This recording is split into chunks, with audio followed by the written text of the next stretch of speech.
Okay, present one, thank you. All right, we called the meeting to order. The patriotic exercise will be led by Jackson Wise, a fifth grader at Frankston Elementary. Come on up to the podium. Present one, thank you. All right, we called the meeting to order. The patriotic exercise will be led by Jackson Wise. Hello, my name is Jackson Wise. I'm a fifth grader at Franklin Elementary in Miss Met's class. My favorite subject in school is science, specifically matter. I play some sports like soccer and baseball. Please rise for the Pledge of Allegiance. I pledge allegiance to the flag of the United States of America, the republic for which it stands, one nation, under God, indivisible, with liberty and justice for all. Would you like to come up and get your picture taken?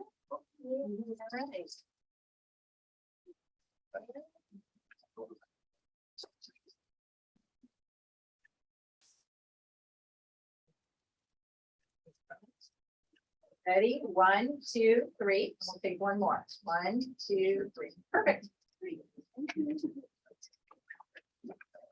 Yeah. Very well spoken.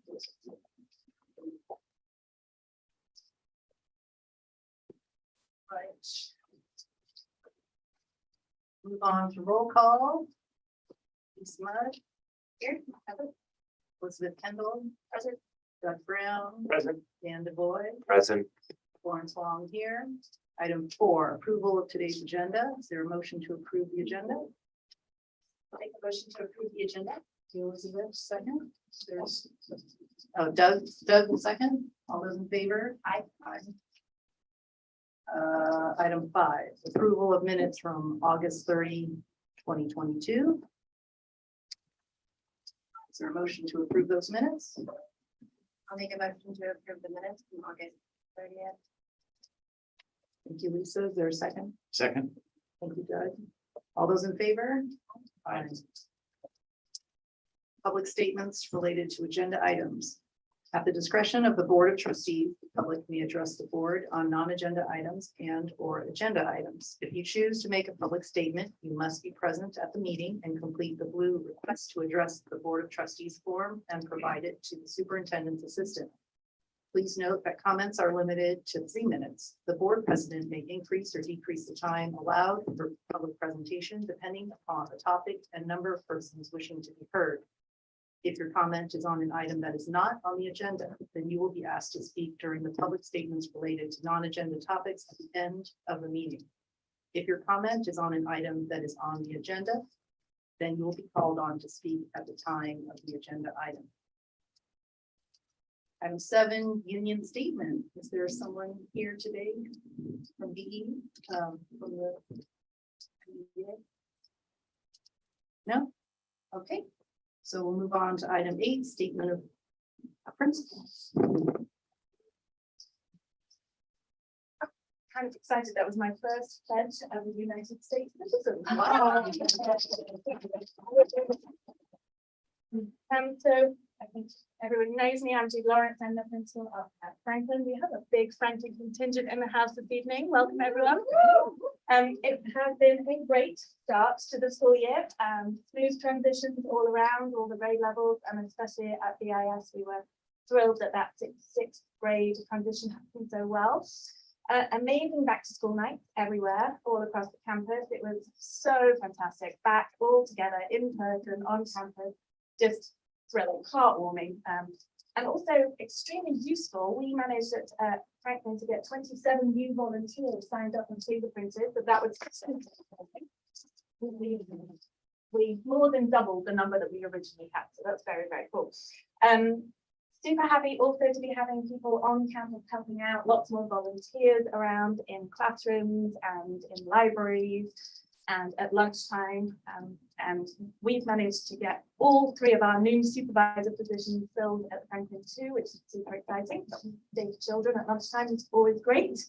Lots of things happening socially. We've had ice cream socials, we've had coffee mornings, all sorts of things, getting the community back together, which is just such a great thing to be doing. We had some super PD days at the beginning of the year, and we're starting to see that now transferring into the classroom. It's a big lift this year for the teachers to two new curriculums on top of last year, 2 new curriculums. So the teachers are flexing their muscles in the classroom and doing a really great job. One of the things I've been really excited to see already this year is the number of manipulative and hands-on activities that are happening within the classroom. And just wonderful. Each morning as I walk into my primary grade classroom, they're playing. They've got the blocks out there. They've got bins of sensory activities to do. So they're really starting to use playful learning in the classrooms as well, which is fantastic. PE, music and library all got going really early this year, so that's great. And band sign-ups already happened and way higher than last year. So big kudos to the music teachers who've been going out and really selling the band program this year. So really just a really great beginning to the school year. We're all looking forward to building those relationships, making sure that community is back at the top of our list this year and diving into the new.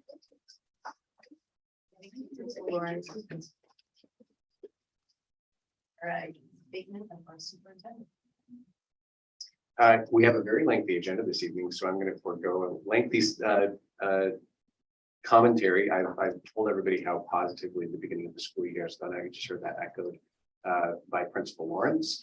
And we have a lot of timelines sort of converging into a lot of sort of weighty issues for the board's consideration this evening, including a presentation about workforce housing and some direction on that, as well as our by-district elections and a lot of educational presentations. Those are making a return as we've had a regular school year. So a fantastic beginning to the school year. Everybody's just done a great job, and it's been really nice and exciting. Chris, moving on to statements of board members. Start with Dan. Oh, nothing to report, lengthy agenda. Doug? Just that I enjoyed the back to school nights at Lincoln and BIS as a parent, which was fantastic. You're at BIS. Yes, first time. Well, yeah. Elizabeth? Yeah, I echo the sentiments with the kids at BIS. But yeah, no, and I wanted to thank all the administrators and the teachers for the hard work on putting that back to school night together. I think it was so welcoming and well worth it. That's a lot of hard work. So thank you. Great. Lisa? Everything I wanted to. Thank you. All right, and I also have nothing to add. Just welcome everybody here. This is the fullest this room's been in a while. All right, item 11, board communications. Which is Just there for the something, public. yeah. If you look on our agenda attachments, also the minutes that come out after this, any board communications received. Item 12, administration, part 1 of 2. Thank you, President Wong.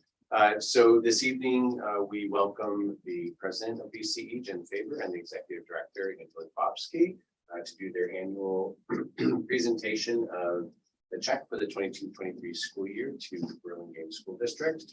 This reflects their fundraising efforts from all of last year. So with that said, I will invite whichever folks, I see more than the two of you, so whichever folks, Angela, you want up here, you bring up. Yeah.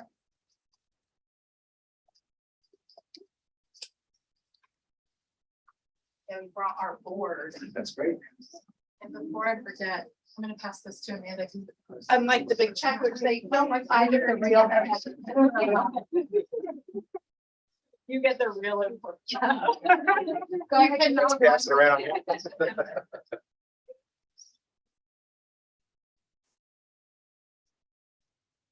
Well, hello, everybody. You can talk to the mic. Thank you, everybody, for having us. I'm Jen Faber with BCE. This is a lot of our board members and lots of their kids. And this really represents a joint fundraising effort by our entire community, partnering with our community and our schools and our teachers and our parents and our children. And we're so excited to be here and to grant $2.65 million. Raised on the back of all volunteers at our BCE board. So thank you for everything. Thanks for the ongoing support. And we're just thrilled to be here and partner with you continually.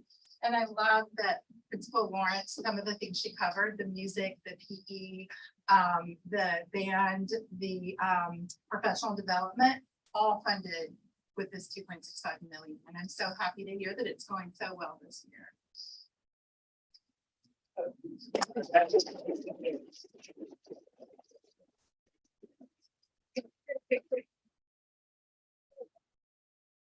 If you could gather together, and then if we could get another one with the trustees and Angela and Jen, that would be great. And kiddos, do you want to come in the back? And this will be posted on Instagram, so if you're not comfortable with that, feel free to step out. Get in there nice and close. Mr. Bobsky, we need to be able to see you in that picture. Yeah.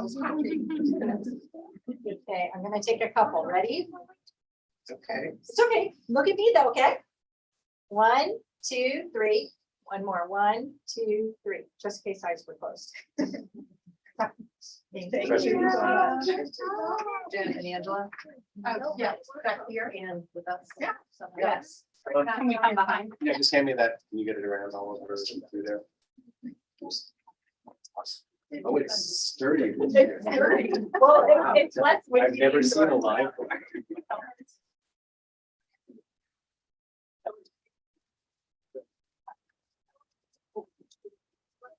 Everybody get in there, Elizabeth? Oh, no. Thank you.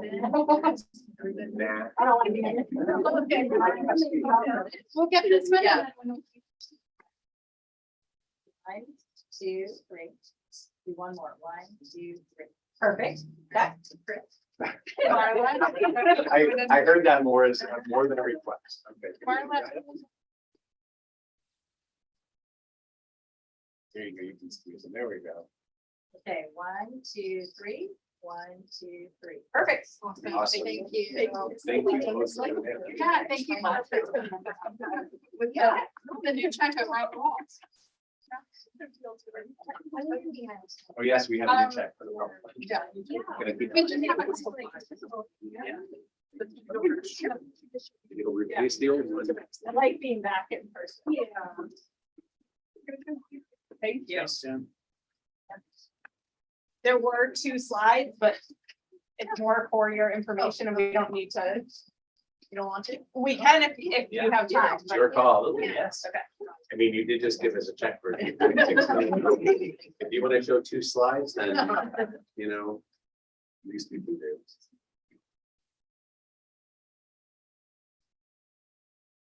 It'll just take a moment, you'll see it pop up. Just please speak into the mic, not as much for the people here, but gets recorded on YouTube as our minutes as well. Let me just share it real quick. And I've noticed I'm really bad at speaking in. So the 2 slides here just show that we granted $2.65 million, a joint effort by our entire community. So thank you to our entire community. Thank you to everybody for partnering with us.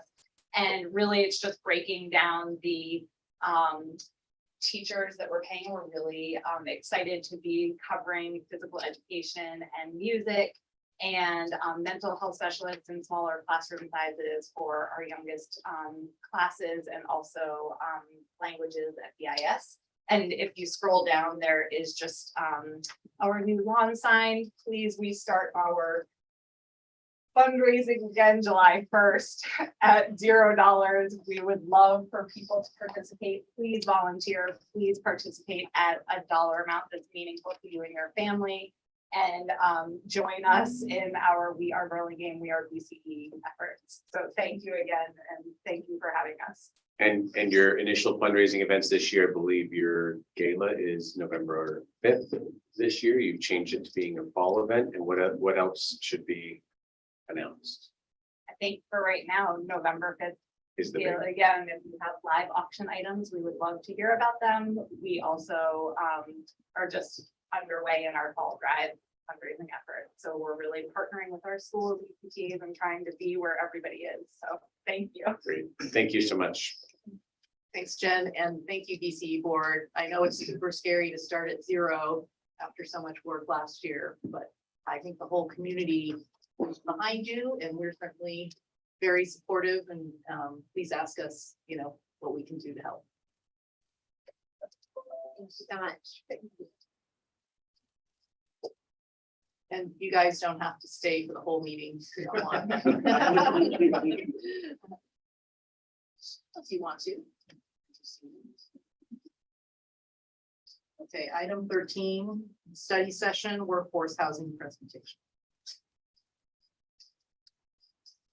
Good evening, board. I'm here tonight to, it's been a year since we started talking about workforce housing. It was September 14th of 2021 when we first decided we needed to reach out and find a consultant to do a phase 1, which was completed by DCG.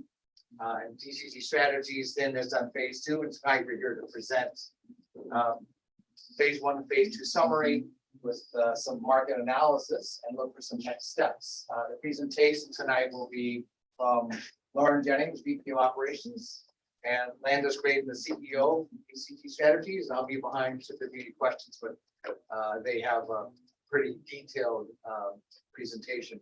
Can we zoom into page 1 on that report? And I'm going to ask you guys to use the microphone.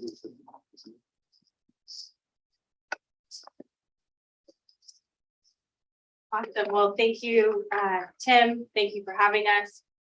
I heard that we have a long agenda today.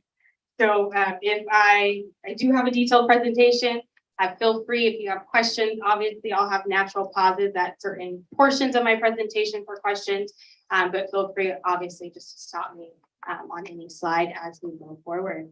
So my name, as Tim said, is Lauren Jennings with DCG Strategies. This afternoon, we will be talking about the feasibility of the district providing employee housing within district boundaries. I'm also joined by my colleague, Landis Graydon. He'll be here. I'll be doing a majority of the talking. Landis is here for emotional support. But again, we're both available for questions. So this presentation is not at all about DCG Strategies, but just high level. We've been around since 2005. For the past 17 years, we've been helping public schools and districts throughout the state of California, really on their real estate needs. And I'm sure we all know we live in California. Employee housing is a hot topic that a lot of school districts are looking at right now, either for recruitment and retention strategies or just additional benefits for their employees. And so the next slide, when we talk about employee housing right here, this is really what we would say is best practice when school districts are studying and analyzing the feasibility of providing workforce housing employee housing for their employees. And when we talk about feasibility studies for school districts, we really say that a feasibility analysis should answer 3 questions for the school district. The first question is there a property within district boundaries that can support the development of employee housing? So basically identifying a site, and that could be a property in that the district currently owns and it already has under its control, or it could also be a property that the district is looking to potentially purchase. Maybe it's on the market, or it's owned by another agency that the district is interested in collaborating in. So again, is there just this property within district boundaries? The second question is more of market assessment. Is there demand? Right? It's one thing to build a project, it's another to be able to have demand for a project. So assessing is there demand. In this case, obviously, if we're talking about employee housing, the target population would be district employees. So it's assessing amongst district employees, is there demand? It's also helping to answer the question of, well, how much is enough to support demand and how much is might not be enough? How many units should we develop? A part of that is also looking at the market in relation and correlation to affordability levels for employees. So what are current rental market rates and how does that compare to district employee affordability levels? And then the final question, which is oftentimes possibly the most hardest question for districts to answer, it's twofold. The first part is, well, how much does it cost to build? And then the second part is, well, how are we going to pay for it? And so that our analysis, which we'll present today, will share data and information for the board to be able to answer those 3 questions. And then the final 2 items that we have on the slide here would be if and when any school district decides that, yes, we have determined that there is a feasible path forward for development of housing. It's completing doing the real work, I would say, due diligence. So putting together a development consultant team, putting together what the project plan is, preparing your application for submittal to your local jurisdiction, which in this case would be the city of Burlingame. And then finally, the actual nitty gritty would be processing your entitlements, which is your application to the jurisdiction for approval for your project, and then actually initiating construction. So again, high level, that's what I would say, what we would say best practice in terms of the process. And we will endeavor to walk you through how we got here.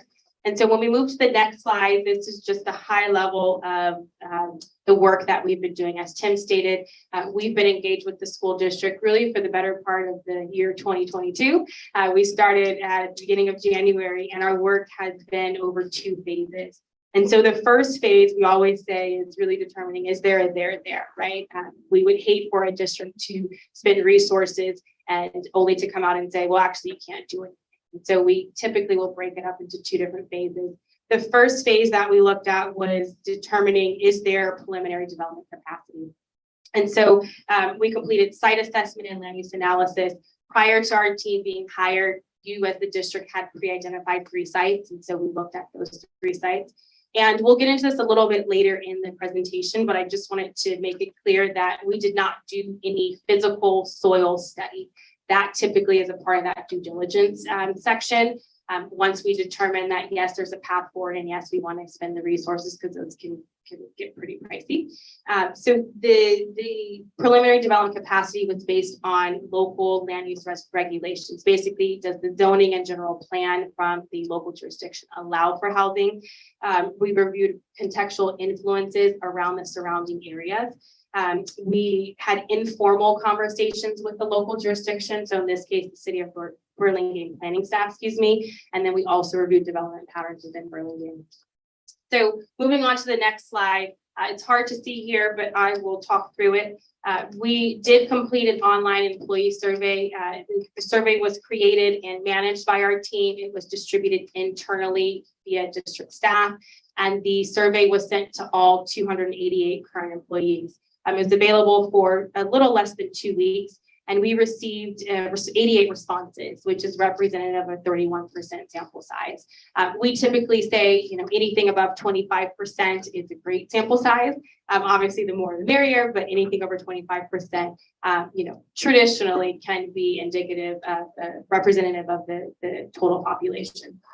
And so the responses were, there's some items here. It might be hard to see, so I can feel free to expand a little bit on them. The largest response rate was from those that have been employed with the district less than 1 year, and almost half of the responses were received from individuals and employees who have been employed less than 6 years. And so typically, when we talk about employee housing, obviously it's a programming item that the district would have to decide on, but typically employee housing is traditionally geared towards those who've been with the district for less than a certain amount of years, at least 7 or 8 years. And then just really quickly in terms of the responses, almost 75% of the responses were from certificated employees, and the remaining 25% was between classified, admin, and management, and then substituted part-time. Moving on to the next slide. The next 3 slides particularly are just broken out in terms of, we've pulled out some of the responses. The survey itself was about over 20 questions that we asked, and it ranged from understanding what current living situations and arrangements are, should I say, for current employees, and then also just took the temperature in regards to what's your general impression of employee housing. And so of the responses, 66% of respondents do not own their residence. And so that is a combination of those who rent their current properties, as well as those who live with family and parents, compared to 34% who own. A majority of respondents actually live in San Mateo County, and almost 75% have less than a 30-minute commute to work each day, or excuse me, one way. So that is on average less than an hour commute. Moving to this next slide up here, we did ask the question, if you could, would you prefer to live closer to work? And almost 60% of respondents stated yes, they do prefer to live closer to work. I did want to call out that while we asked the same questions of those who are owners versus non-owners, we did break out the data just to be able to compare. And so there was a higher percentage of those who said, yes, they prefer to live closer to work for non-owners compared to owners. So 69% of non-owners responded, yes, that they want to live, that they prefer to live closer to work compared to only 33% of owners. And so the next three charts that I have, one of them is on this slide, and then the next two on the next slide are specifically show responses specifically only from non-owners. Again, typically and traditionally, the target population would be those who currently do not own a home. And so when we— Can I interrupt for 1 second? Sure. Twice now you've stated that your services and employee housing is mostly focused on those that don't own and that are also new to a district. And you also stated under 7 years. Could you draw that connection more explicitly for folks? Why is that? And what does employee housing usually mean versus a permanent solution? Great question. So typically, and again, this is all programming, this is up to the district on how do you want to set up employee housing? What are the rules and what are the qualifications, so to speak, to be able to live in employee housing? But typically it's meant as a short-term solution for long-term home ownership. And really generally speaking, when we talk about employee housing, the district can decide to provide rental housing at a below market rate, and that rate is set by the district. Sometimes that could be set based off of district employee salary levels, or it can be just a flat percentage of market rate. So, maybe we say we want to do 50% of market. So whatever market rate is that's what our rental units will be at. And the goal is to have that lower cost model available for employees so that they can save money to eventually be able to afford a home. A lot of people say just cost of living in general is expensive, and it's really hard when you're renting, paying top dollar, to be able to save up money to have a down payment for a mortgage. And so again, generally speaking, that's the intent, and a district can decide whether, how long they would allow an employee to stay in the housing. But again, the intent typically is to allow employees time to save up money. And then when we talk about, or I made the comment of it's traditionally, and again, there's not traditionally is not really the right word, but most districts, have set it where it is for newer employees, typically because it's based off of affordability levels, and typically newer employees have lower salaries that make it that much more difficult to be able to afford to live in their area. That answer your question? Thank you. I appreciate it. No problem. And so when we talk about, this is a good segue, when we talk about actually affordability levels, financial advisors, as well as just federal regulations, that when we talk about what's considered affordable, financial advisors recommend that an individual should spend no more than 30% of their gross household income on housing. So I'm sure we've all heard it. Federal standards say that less than 30% of gross household income is considered affordable. 30 to 50% of gross household income is considered cost burdened, and then more than 50% of household income is considered unaffordable. And now this is gross, this is not net. So obviously taxes are taken out of there. So when we talk about, if it's considered affordable, we typically, again, this is the programming issue that we get into further, but we have to have a baseline that we start from. And so typically it's that 30% marker. And so what we found from the responses, again, from solely just the non-owners, were that 56% of respondents are either cost burdened or their housing is unaffordable. And specifically 14% of those non-owners who responded are spending more than 50% of their gross household income on housing. So that then would put them in the unaffordable category. And then on this last slide, as it pertains to employee housing, then I'm going to stop for questions. I've been talking quite a lot. 72, these two again are specifically for responses from non-owners that we pulled out.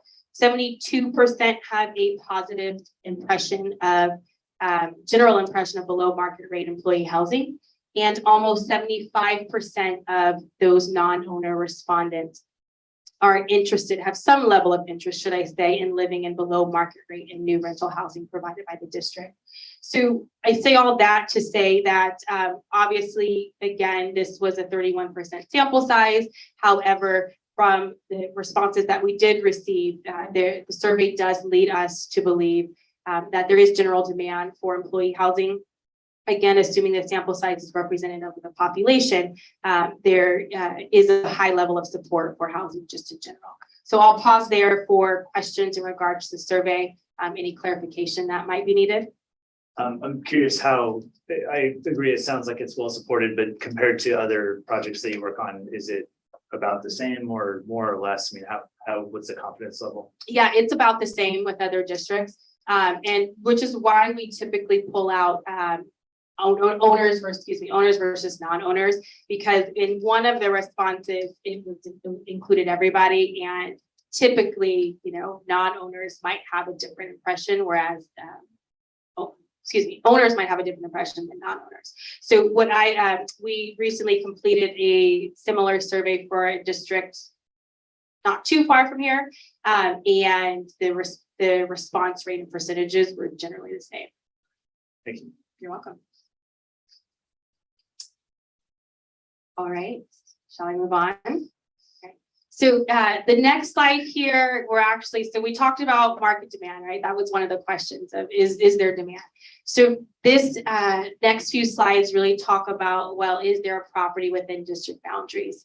And as I previously stated, our team was tasked, there's 3 pre-identified sites that the district identified, and we were tasked with reviewing these 3 sites to determine are one of them, all of them, or any of them preliminarily feasible for development. And so the sites are listed here. It's hard to see, but it's 1825 Truesdale Drive, which is where we are right now. It's the second site was down the street. It is vacant land between Burlingame Intermediate School as well as Franklin Elementary School. It's approximately 2.8 acres of both undeveloped and developed land. And then the third and final site is undeveloped hillside at Hoover Elementary School. Obviously, or not obviously, but wanted to make note that for both the BIS site and the Hoover Elementary School, these were study areas that were not indicative or not inclusive of the current active schools. And so what we found, and I'll be able to touch on it deeper into the next slides, but of the 3 sites, 2 of them were determined preliminarily to be initially feasible for development, that being the 1825 Truesdale Drive, as well as the land between BIS and Franklin Elementary School. The third site was determined to be infeasible for employee housing.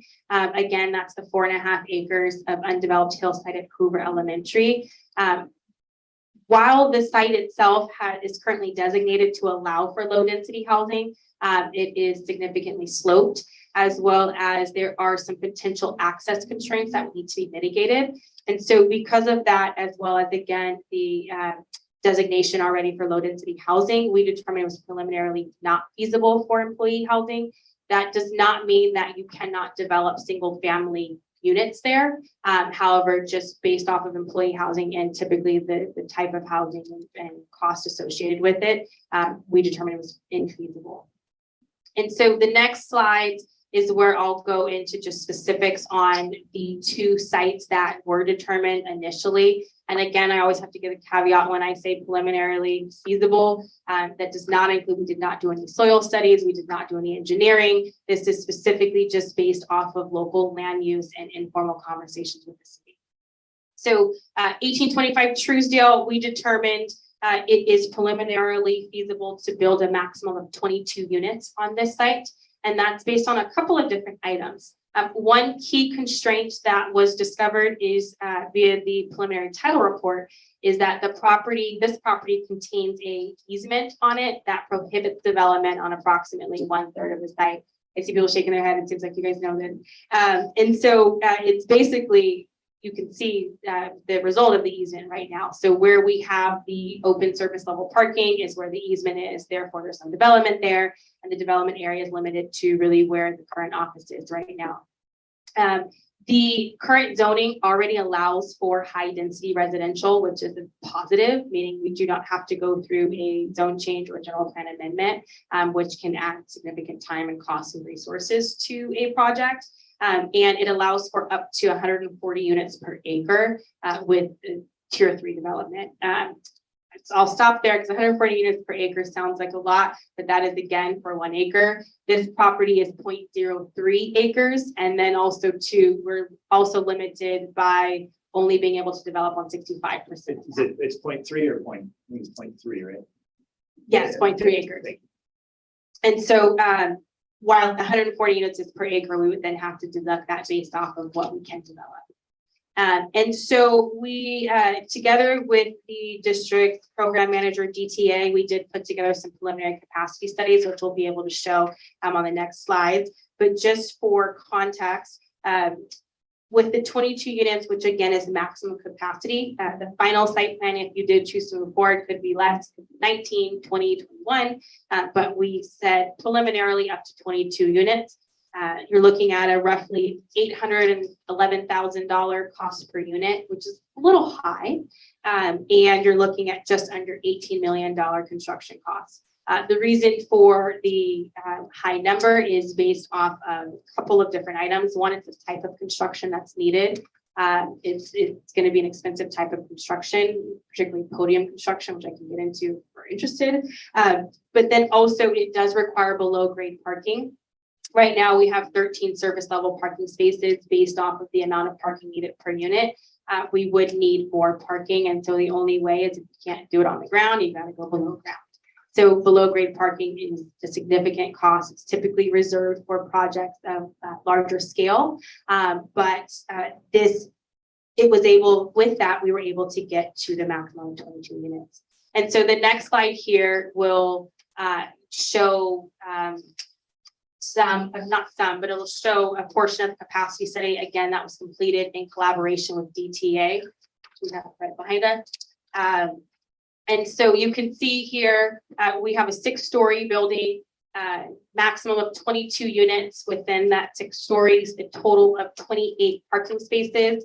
The 28 parking spaces is inclusive of the current 13 surface level and then 15 underground parking spaces. I'll pause there if there's questions in relation to this. Yeah, so if we only went with surface level parking that's available, how many units is that? Yeah, great question. So it depends on the unit mix. And so based off of zoning code, studios and 1 bedrooms require 1 parking space per unit. 2 bedrooms require 2 parking spaces, 1.5 parking spaces per unit. So it depends on what the unit mix is, but I would probably go as far as say if we just did studios and 1 bedrooms, you're looking at 13 units. Maybe a little less because you do need visitor parking as well as delivery parking. So probably closer to 10 or 11. I had a similar question about the amount of parking that's required and if our proximity to BART qualifies us for transit oriented development. That would be a question, Richard. Yeah, the plan's already take that into consideration. The parking requirements parking ratios we're using are based on the specific proximity to the. For TOD housing. So, Yeah. Not to get into the construction, but why does it have to have an unusual sort of construction? You said podium style. Yeah, so the capacity that contemplates podium construction, and podium construction is basically where we use 2 different types of materials. So podium construction consists of a lower portion being concrete that's needed because we're going below ground. And then also it's based off of the number of stories we have to go up. So typically the higher the story, the stronger it has to be. And so the upper portion would be light wood framing, which is the least expensive, but it's all that concrete that we have to do. And so if you're thinking of podium construction, the roof of the garage of the parking would be the foundation of the building, and then we would go vertical construction up. And so that type of construction is one of the most expensive, and it also requires specific expertise. So, your traditional home builder does not do podium construction, so it requires a new level. And so you have a comment. Well, I was going to add context. It's life safety issues, right? So, I mean, they're thinking safety, they're thinking structural engineering. So that's kind of when you start increasing construction capacity, then you have to take on the additional risks in the life. So, you want to add any context? No, and plus the basement. Yeah, Parking. It's going down and it has to be so high. Yeah. Exactly. Basements include excavation, shoring, dewatering. Thank you. Yeah, you're welcome. Can we only do stories because that's what's typical in this area? Is there any reason to believe we could work with the city to go higher? Yeah, good question. So I'll chime in, and Richard, if you have any additional options to say, but it's based off of within so the property is zoned North Burlingame mixed use zoning, and it has a specific height limit. I believe it's 85 feet. And so with the 6 stories gets us under that 85-foot height limit. You know, if you were to go more stories, then that would require additional input from the city. But typically the city will follow the development patterns around the area, and the development patterns around the area are no higher than that 6 stories. And I was gonna say, it's all a matter of local public policy. So San Francisco, we're working on a number of projects in San Francisco. They've abandoned all parking requirements. So you have very dense projects coming up in the middle of already traffic congested neighborhoods, but they don't care. It's a matter of public policy, prioritizing housing. So at the end of the day, it becomes a negotiation. So yeah, are there variances? Are there negotiations that, yeah, absolutely. And with that, just the last thing, like Lauren said before, 85-foot max is based on what the city calls their tier 3 development. So Richard, Sorry, when you're contributing, you really need to use the microphone, so it's part of the record. sorry. Thank you. So the tier 3 development, that's the highest level for this area. What that means is that there are basically 3 community benefits that would need to be included as part of the project. And working with DCG, we think we could identify, or the district could identify what those community benefits would be, not the least of which is the affordable housing component, which is a great one, the first benefit. So that 85-foot is based on that tier 3. Tier 2, you then drop down to 60-some feet, and tier 1 is 55 feet, etc. And are we affected by being close to the hospital? I know they have some rules about height. The helicopter and all that. No, so the current plan really maximizes it. We stretched it as far as we could. And so that's why we say maximum capacity, because as Landis stated and everyone stated, it's really based off of public policy. You know, the city could say, well, no, you know, we don't approve this as a tier 3 development, or, you know, we don't allow for the additional variances. So 22 is the maximum. But as Landis also said, though, we also present what is the most feasible. So we could have more formal conversations with the city and actually go through the application process, and the city and the district collaborate, and the city just gives a whole bunch of variances. So this right here is based off, that would be ideal, right? This right here is based off of current zoning code. City, are you listening? I know, a little plug there. Like how high you could go any height construction wise, right? That's not. Well, yeah, I mean, it would add to the cost, but I mean, generally speaking, yes. Just from like a development pattern though, typically cities don't, you don't really see like a 20-story building next to a 5-story building. So they would generally like to stay in context, but that doesn't mean that they won't add additional 1-story or 2 stories. So that's probably what I would say would be a little more likely, but again, that would be based off of collaboration and conversation. And how many units are on each floor? I guess it depends on, like, if it was just studios on a floor, how many units would there be? So remember, these are all conceptual, right? So this is based on a conceptual mix with an average number of square feet, depending upon the number of units designed. So there's actually no defined unit or configuration. It's just a conceptual of what we would be able to do. Yeah, thank you for saying that. That's one thing that I did not haven't mentioned yet. So at this stage, these are just capacity studies, and capacity studies are meant to convey capacity, meaning what is the maximum square footage that can be developed. Now, when we talk about how do we break that square footage up? That's really where we get into next stage, which is detailed site planning. So at this phase, we're really just showing. You guys were lucky enough to have DTA because Richard was able to put together a pretty picture. Typically at this stage, it's really just a box that shows capacity. So the pictures are beautiful, but that would be in a next stage and phase. If the district decided to move forward, we would determine what the unit mix is, which would be okay. Well, what size units do we want? Do we want 20% studios, 20%? What's the percentage? And then also that then would dictate the number of units per floor. Okay. moving on. All right, so moving on to the next site. Again, this is the vacant land between BIS and Franklin Elementary. It is just at 2.8 acres. And interestingly enough, this also was determined to have a maximum capacity of 22 units. The big question is, well, how is it the same number of units when it's a significantly larger site? And it's all based off of zoning. So with the prior site, the Truesdale site that we're in now, that allowed for high density, which was up to 140 units per acre. With the land down the street, it's low density, which is a maximum of 8 units per acre. So it's all dictated by what does the city allow, and the city bases it off of what's in the local surrounding area. So the site itself is already not zoned, it's not zoned for housing, it's zoned public institution. And so if the district were to decide to develop housing there, a zone change and a general plan amendment would be required and needed.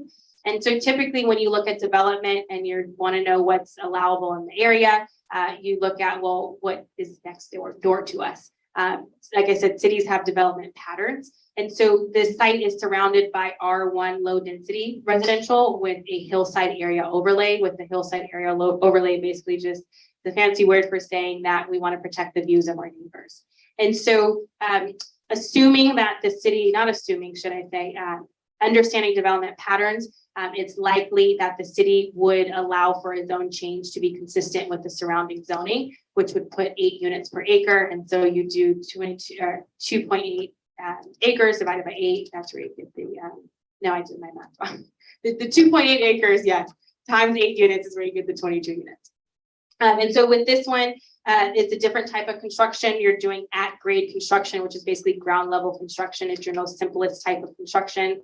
That's what home builders use, is at-grade construction. It's townhomes in stacked flats. And so the cost per unit is lower at $683,000 per unit, with just over total 15 million development. Going on to the next 2 slides.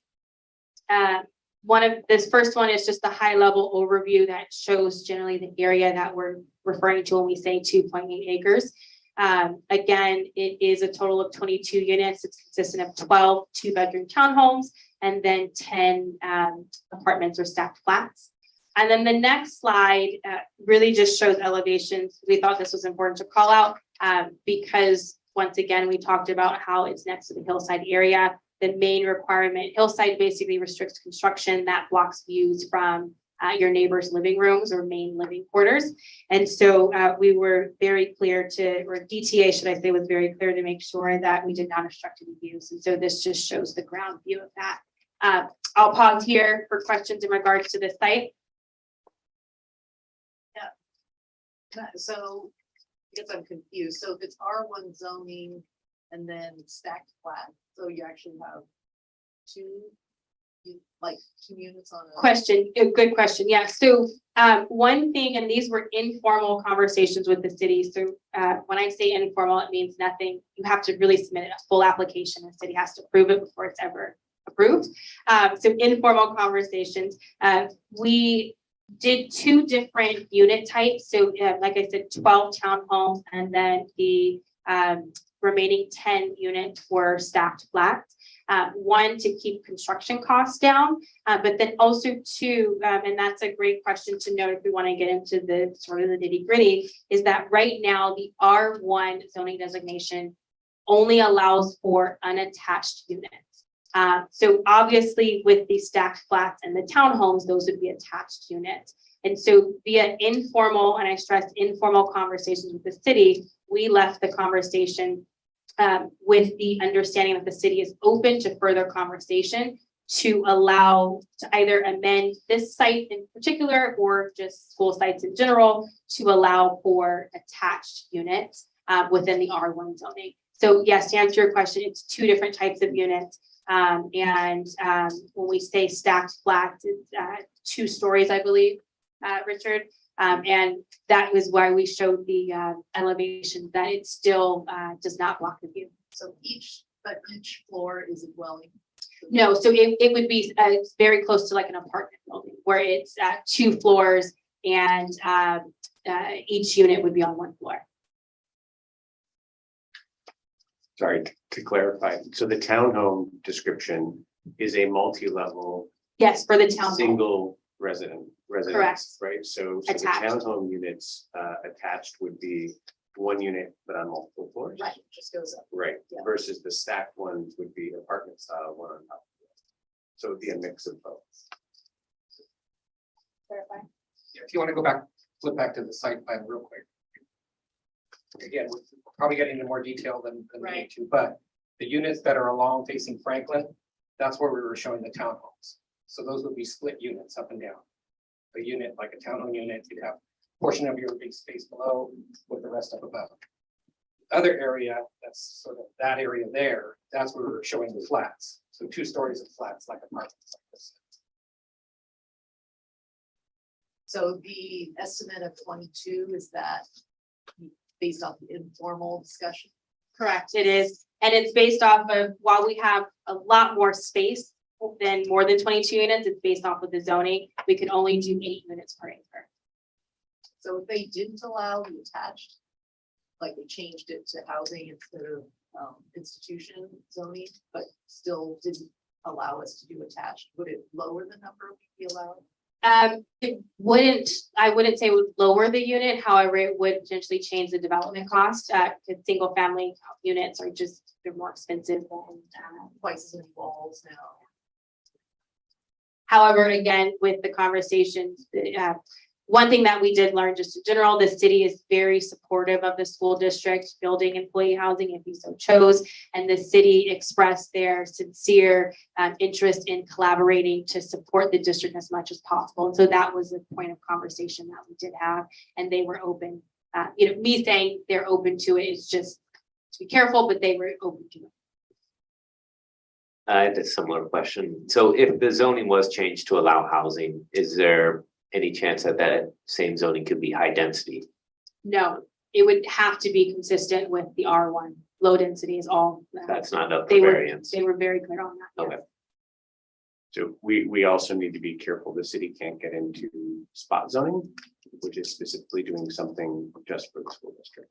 Isn't that That's part of their constraint as well? That's exactly right. And typically the city, when you set precedents, the city it's more likely to support precedents, meaning that whatever is in the surrounding. And so because it's only surrounded by R1, there's room for them to be able to say, yes, we can support R1.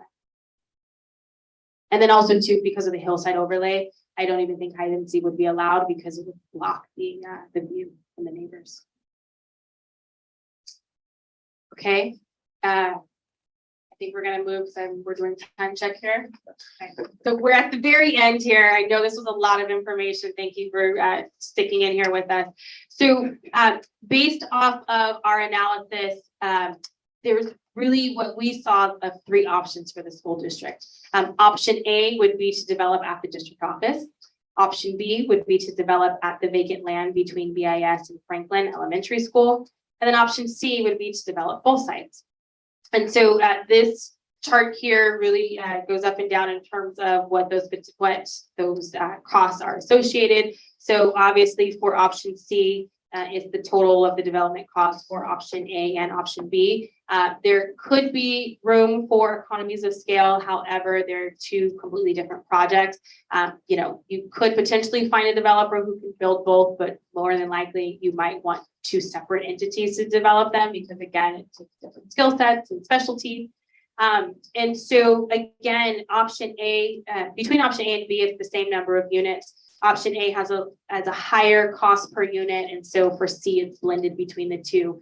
And so one thing that I wanted to note before we go to the next step is, one thing that we were able to determine is the full cost of either option A, B, or C was not able to be completely amortized by the rental revenue of the units. And so therefore it would require supplemental sources of revenue to fund the development projects. And we can happy to discuss what potentially some of those supplemental options are.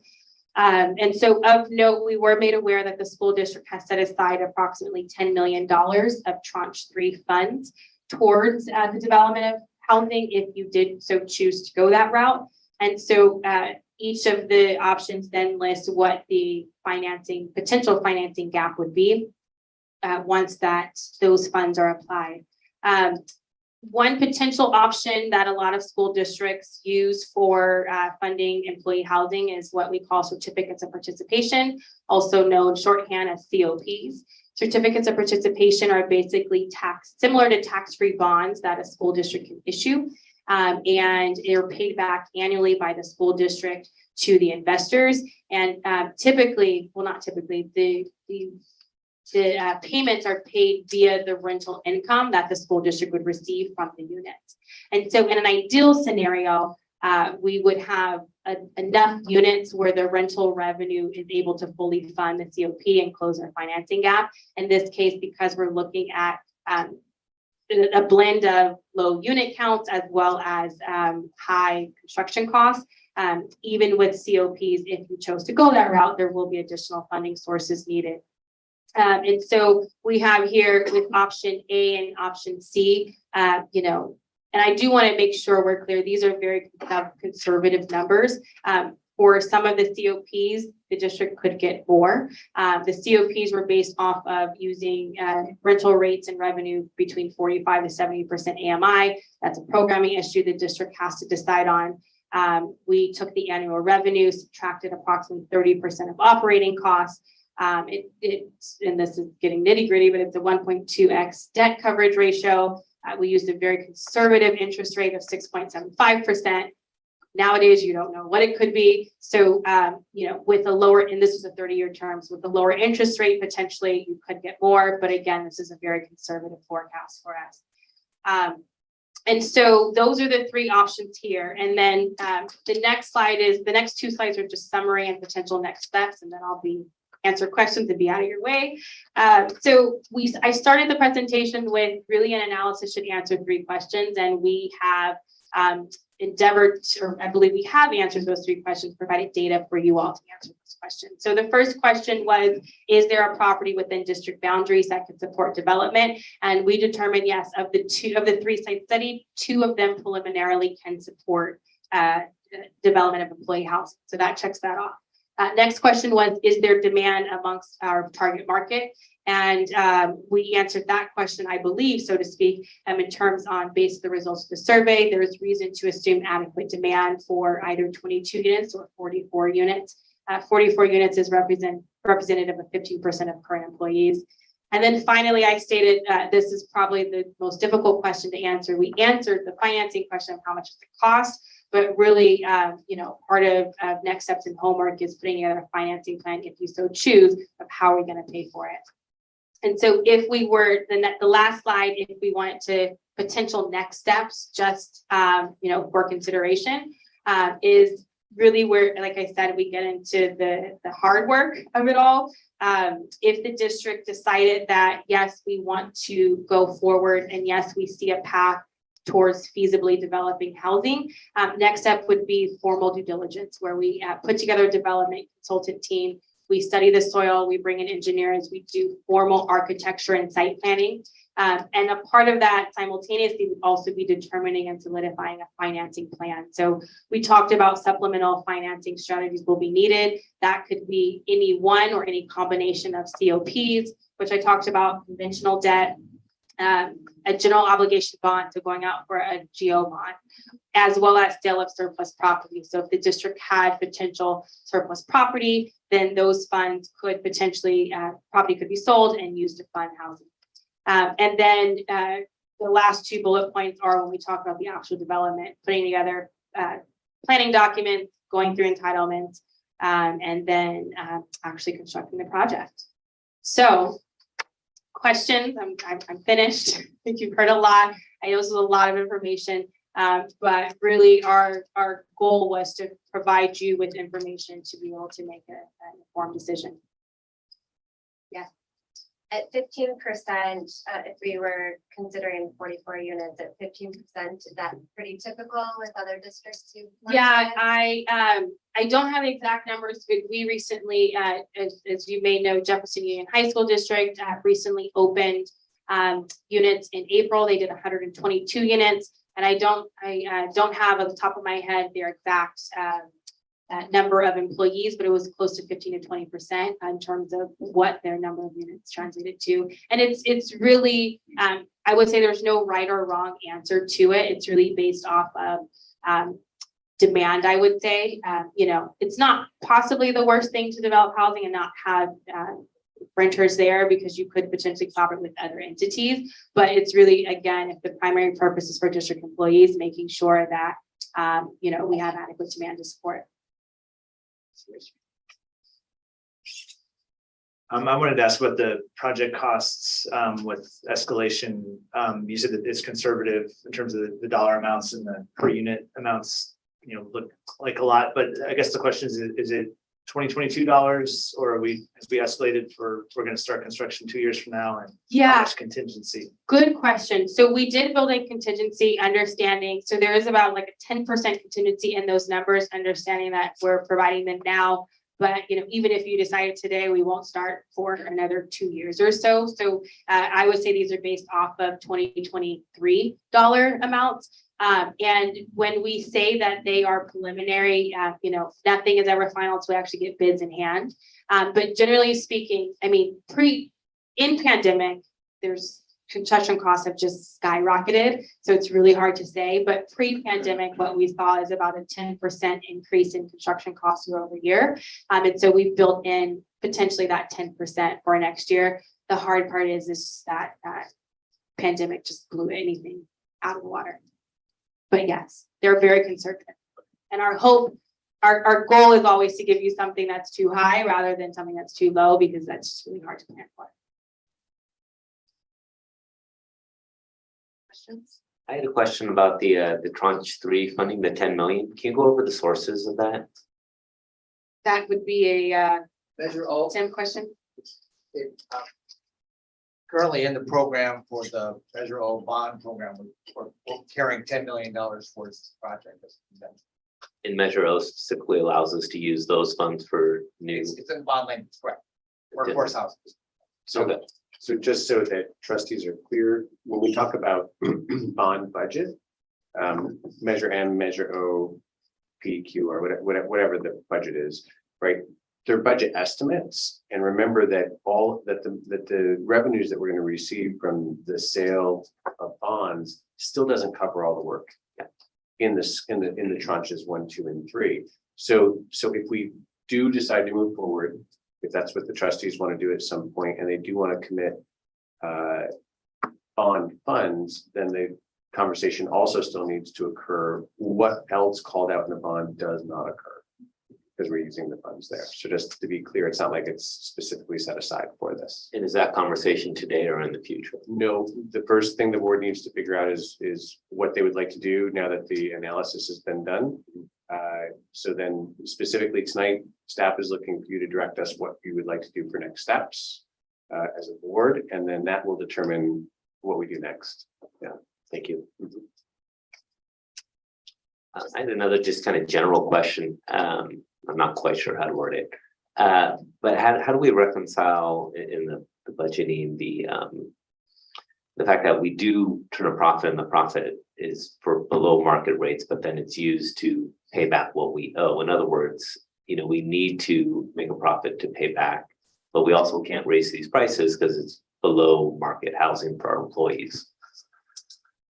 Yeah, that's a good question. And so you are correct. So the district, depending on the, let me pull up my notes here, but depending on the project, annual revenues could be anywhere from, I would say probably $600,000 a year annually. That is not net operating income though, because we typically recommend setting aside 30% for just an increase in expenses, property management, things like that. That great question and all about narrative. And so it does, I have here in the notes, if the district were to take out COPs, I believe it was year 20, it would take the district 20 years to be able to pay back those COPs. And so it's long term, the district is able to gain revenue from it. But I would estimate by 20 years, you have to do a lot of upkeep on the building within those 20, after those 20 years. And so it wouldn't even be cost positive until after 20 years. And that could be something potentially that the district, that's a programming item of, well, when we have that revenue, what do we do with it? Do we invest that back into another source? Do we, put together some programming? Some school districts have put together programs where at the end of an employee's, when they reach their maximum term, whatever you decide that to be within the district, that they, give a stipend towards a down payment on a house. So that is a programming item that I would say. Landis, anything else? It's an age-old question for this type of development, and what we've seen other districts. Geo bonds attractive, obviously, because then it takes the burden off the building from a capital perspective. Sometimes there are local sources, city, county, government sources that will contribute some of their housing funds, philanthropic sources. So if the board wanted to explore financial feasibility, you're also looking at, are there other sources of funding that help subsidize construction costs that shortens your time of debt service so that you have a financial benefit. And I had a question about that. I'm glad you mentioned it. I noticed you also mentioned the possibility of, I think it was 8.7 million in city funds for affordable housing. And I know it's probably part of those informal talks, just briefly. But can you go over briefly what that entails, what we'd have to do to qualify, how that works? Yeah, so every city or every jurisdiction, they typically collect affordable housing fees. And that is from other local development. So in some cases, a developer can there's a minimum required number of affordable units that have to be developed. And in some cases, if a developer chooses not to develop that, then they pay a fee, and that fee goes into the fund that the city collects. And so when we met informally with the city of Burlingame, they stated that they have approximately $8.7 million of affordable housing fees that are available. What's important to note is that that is for all projects within the city of Burlingame. It would be awesome if they would give all 8.7 to the school district. That's a conversation that you'd have to have, but I'm not going to say it's unlikely, but that is set aside for all all projects that are to occur within the city.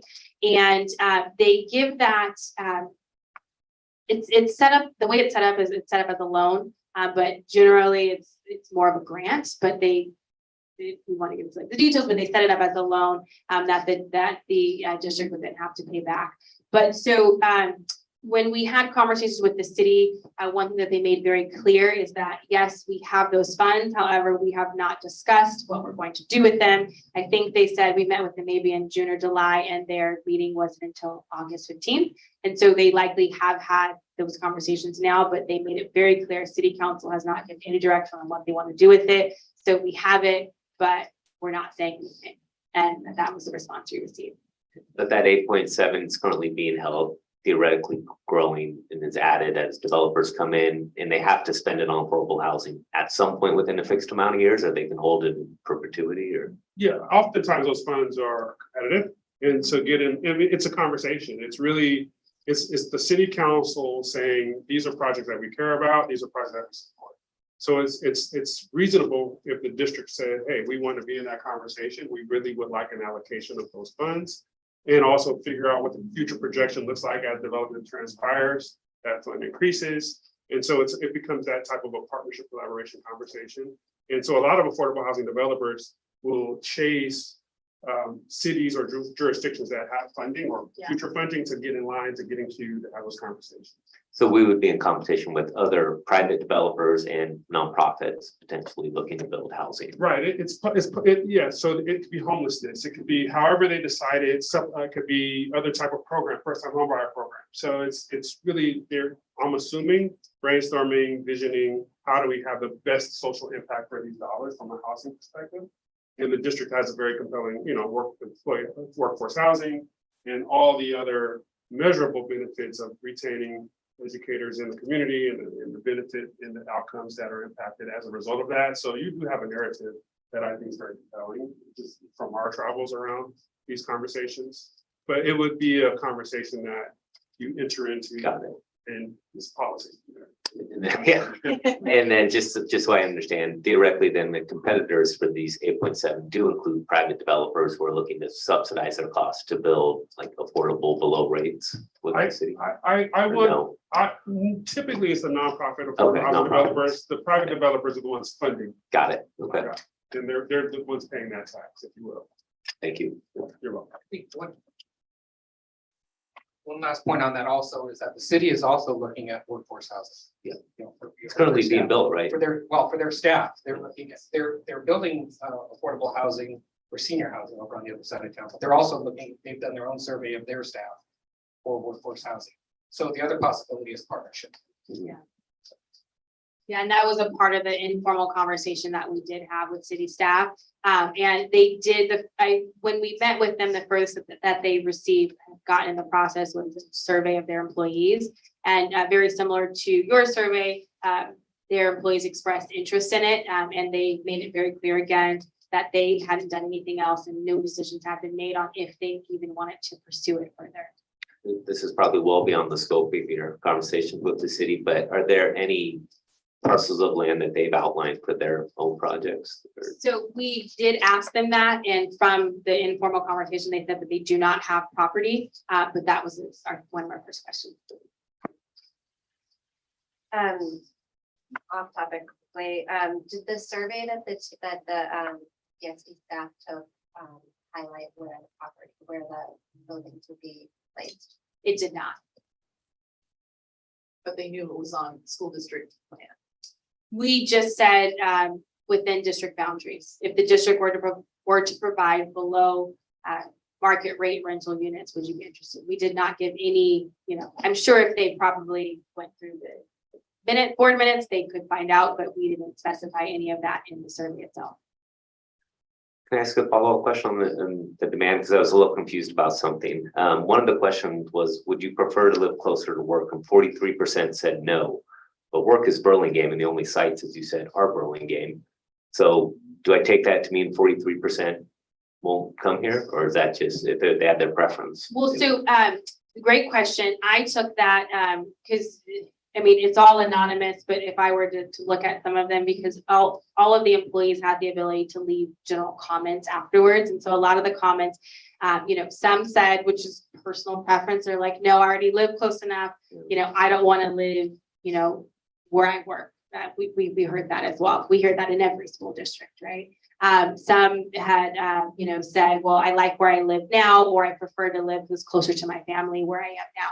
So, you do have those outliers. And then I think one of the comments to note on there is that generally the answer was yes for non-owners. It was higher for non-owners than it was for owners. Owners were basically like, no, I don't. And I assume it's because this is a total assumption on my part, but it's like, I like where I live now. I like my home. I bought here for a reason.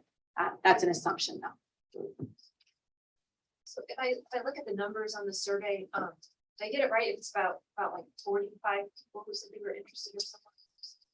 I'm not sure if I'm getting. all Yeah, I have the percentages number correct. here, in terms of if they were interest, yes. So of the 88 responses, 43,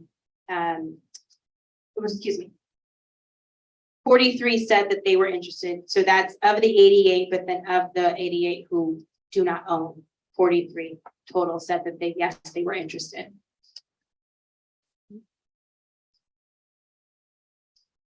With the COP funding, the interest rates, I forget what you said, it's fixed at what the market rate is today, or it's variable and changes over time? It depends. It could be either or.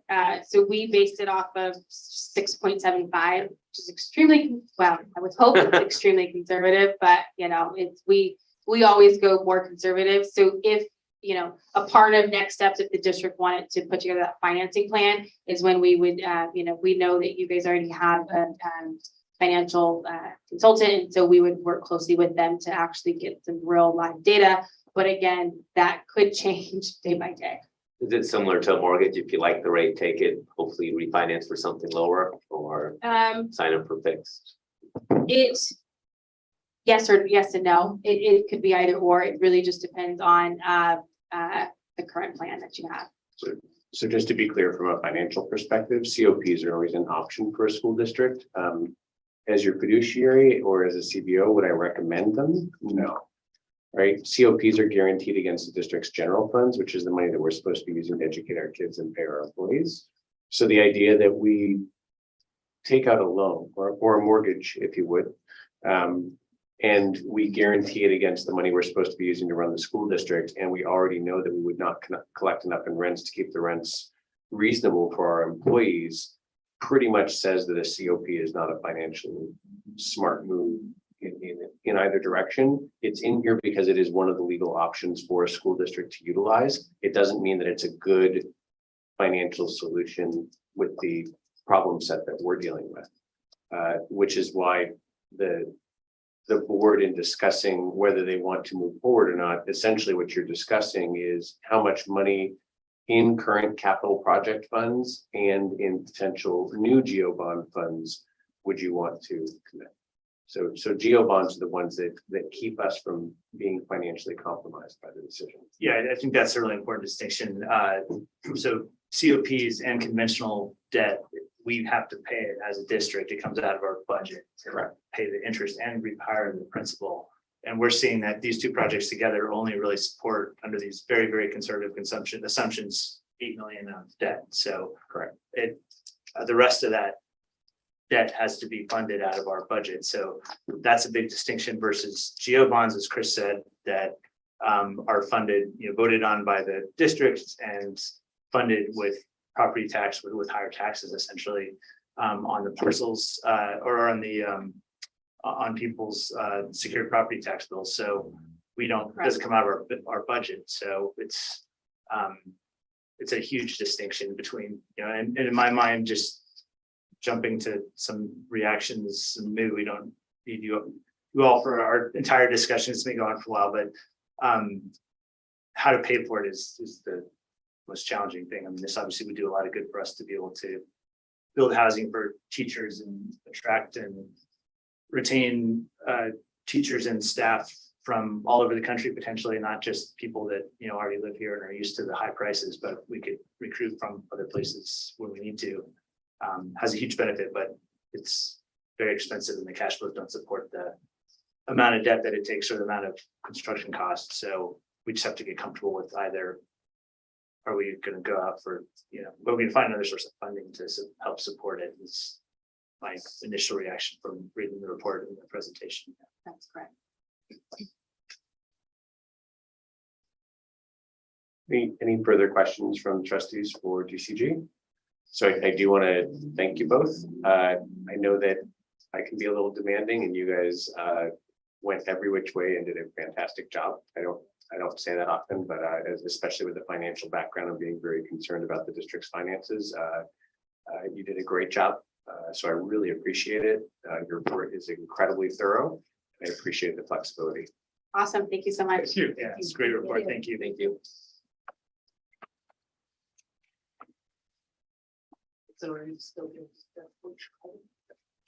Well, in a comment I wanted to, is just that if the tranche 3, $10 million being set aside, knowing that that's not a project, but we have projects, other projects that we know need to be done, doesn't make sense, at least in my mind, to kind of reserve that money for something that can't be done with just that amount of money, and then have it replace other pressing line items in that huge list of things that we want done across all our sites. So that also has something to consider. If that would, if it doesn't preclude, going for, for employee housing, but just knowing that employee housing can't possibly be covered by that 10 million. Then it seems like it's better to try to cover it however we plan to cover it completely with a certain,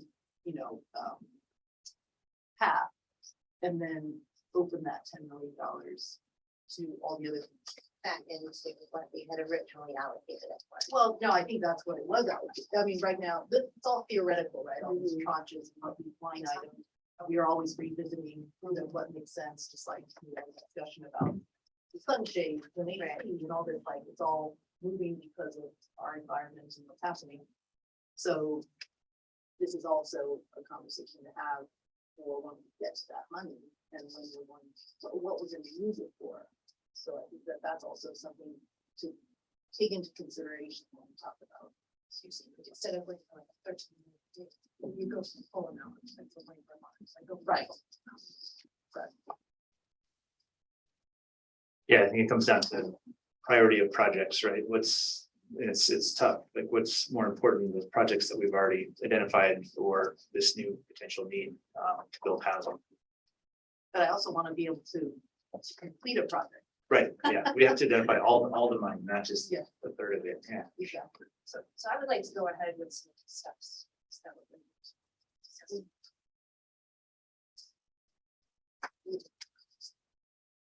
Yeah, I would like to learn more about the funding, or the options for funding. I'm very interested in building employee housing.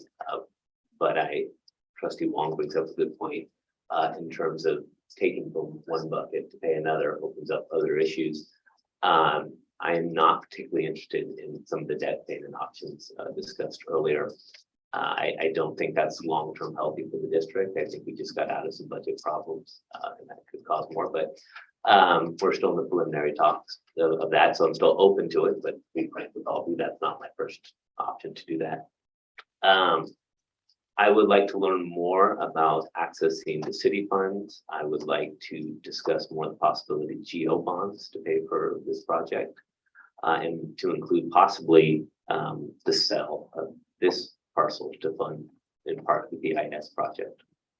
I'm open to a lot of different funding ideas, and I want to do this project, but I'm very wary of the certificates, bonds, and I'm very wary of taking measure M&O funds. I'm reluctant to do that. So if we went ahead with determining the, because I see these 4 steps, like, right, that with determining and solidifying the financial plan, we just remove the COPs and none of us are.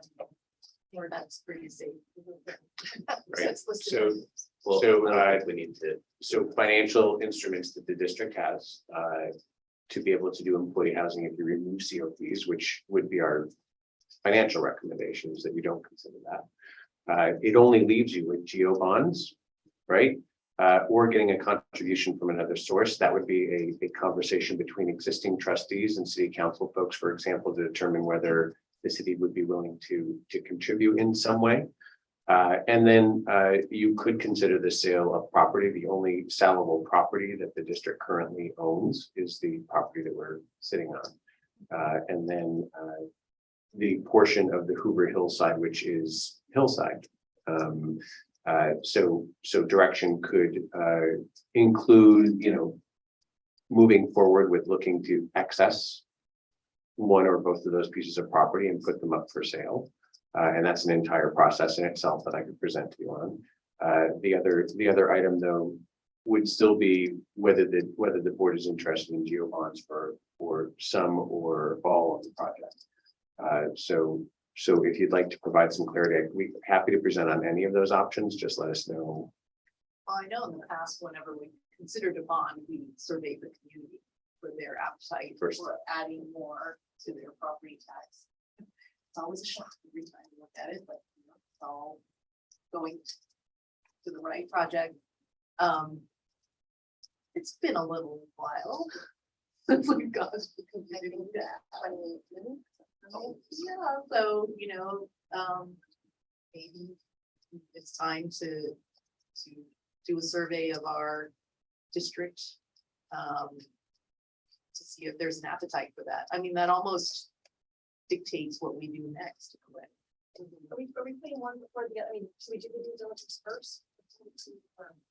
But it's part of the due diligence, right, is Oh, is I just keep having, looking at these 4 steps. having, right now. oh, no, oh, go ahead. Yeah. Well, I The just think physical that feasibility. since we're not even considering COPs and we don't have nearly enough land to sell. And I am also a little wary of partnering with other funding groups because I know with, people who, let's say, tried to build housing for people with developmental disabilities, when they start patchworking their funding, suddenly they're actually not guaranteed a spot in their own complex that they invested in because they thought their child would move right. Because it then opens it up to kind of everyone to go into the project. So if we want to reserve anything we build for BSD employees, we have to make sure that any funding we get has no condition on it, that opens it up to another sector. And we're not allowed to actually remove someone when we have, say, a teacher who says, oh, I'll take care of it. We can't get rid of that person until whatever the contract is that they can stay. So we need to be very careful about that too. You know, grants out there and all these things might sound great, but there are often strings attached, and it's most likely would affect our ability to restrict the housing to our own needs. I would be interested in exploring the sale of the Hoover parcel and understanding if it would be beneficial to break the parcel up before selling it. It's like,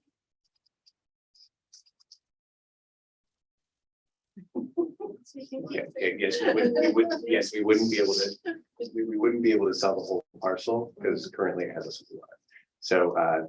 So yes, we would have to break it up for sure, yes. Well, It's and currently a single parcel.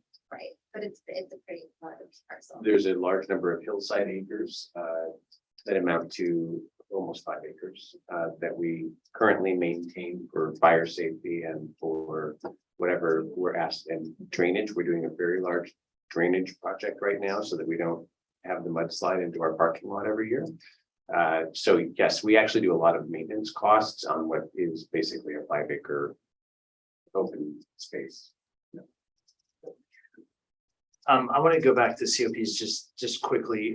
So I'm not actually, I think we all agree we don't like them, but the one thing I am somewhat comfortable in is the net operating income line. So these two projects together, according to these, can support 8 million of debt on its own. So from extremely conservative assumptions that brand new building 30% just to keep it maintained, 6.75 interest rate, which is a couple percent too high probably, since I'm in this business. It might be that if we do decide to do it, that some kind of self-supported, I don't know if it's COPs or some kind of where a portion of our budget goes to support the debt, but only the portion that is derived from the project itself. So if there's NOI that supports, just call it 10 million of the project, then that might make it easier to go to GOs for the balance. I'm more comfortable with that because you're taking the future cash flows and you're using them to build a portion of the project. As long as those net operating income actually do come in, then it doesn't burden the budget in future years. So just want to add that caveat to no COPs. I am sort of comfortable with that. Yeah, and it makes good financial sense to say that you're going to do a funding mix, right, to support something. The only thing that we do have to be careful about, and we have seen it now in other districts, is that even though we can say that we're using the rents from the property to pay whatever the debt is on a COP instrument, if there's a shortfall, it is still guaranteed against our general fund. Correct. Yeah. Right. So anytime that so we have to be very conservative. Yeah. In what we think that is, understanding that that is a 20 to 30-year note that we still are on the hook for. So the part that always makes me uncomfortable is if I say for the next 10 years, I feel a little comfortable. If I say, will we get enough rents for the next 30 years to pay off that note versus guaranteeing it against the money that we use to pay salaries and benefits and keep our schools open, I start to get a little itchy for the board. Agreed. The assumptions have to be very conservative, but rents do go up over time too, and that's debt service does not. So that helps a little bit. So can you come back to us then with an estimate of the expected cost to liquidate district assets, the real property assets here in at Hoover, assuming you can do whatever parcel magic if you need to? So they would be very, very different types of projects, right? So is the whole board want both sites, or just the only one I keep hearing is Hoover, and you're the only one I'm hearing Truesdale from? So is that something everybody wants? Do we have any idea how this comes out? I mean, has it been looked at in the past, or do we have This site was evaluated a number of years ago because we were actually entertaining offers. And at that time, Tim, I'm gonna get the number wrong. I want to say 5 million, but I can't remember. 5.8 was the evaluation. Do we call when that was? I believe it was 2018 or 16. I'm sorry, I wasn't there for that. I think two of the trustees were on the board still at that time, so it was within the last 6-8 years. I just remember the super low ball offer.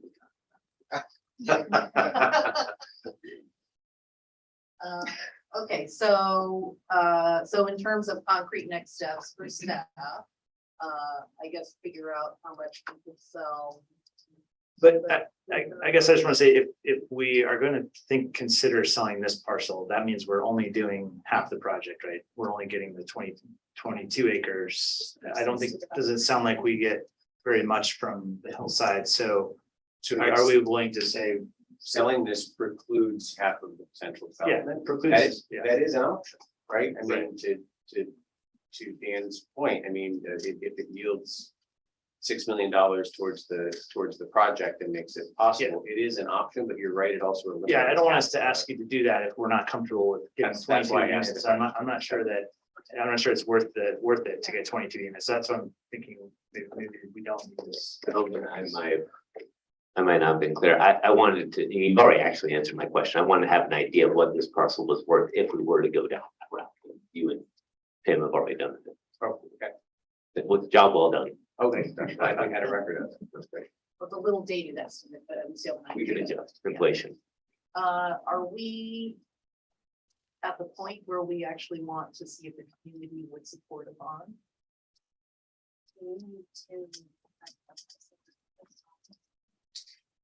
They're different issues. So the parcel tax is entirely used for teacher salaries. Right, does that survey company or do you? It's the same survey company. Yep. But do they need to do it again? We could certainly have the conversation with them of whether that confuses two people or whether it could be the same instrument. I believe last year you were one of the board members sitting on that group, so we can hear from them what they think. But if you're ready for me to move forward to engage with them and talk about surveying the community, that would be my next step. So if that's what you'd like to do. That's actually what I would like to do. Because I really feel like that's whether the door is open or closed is whether or not the district, our community will actually fund it with bonds. If they won't, then we Yeah, can't do it. I agree. We can't afford it out of our budget and we don't want to do that. So. Yeah, I agree. I don't even know if it's too premature, so just start calling. Okay.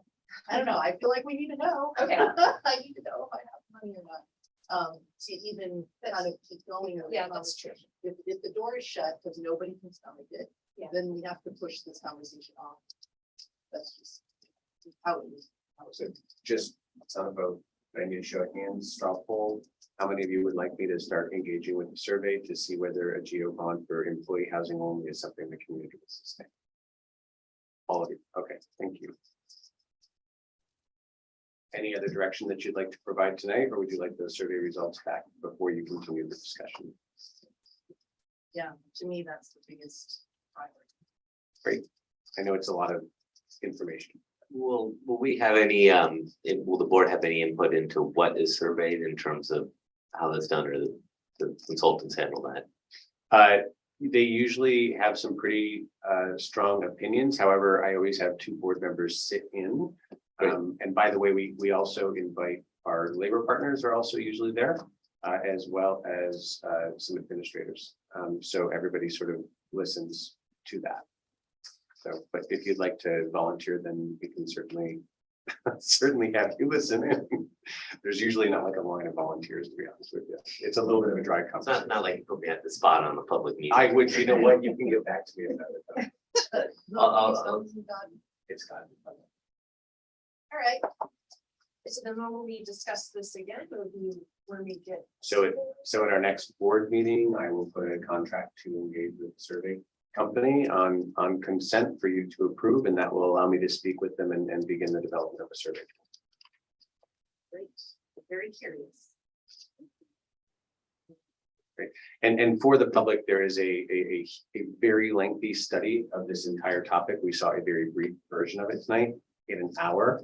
That was the brief version. So there's a lot of information there if anybody's interested.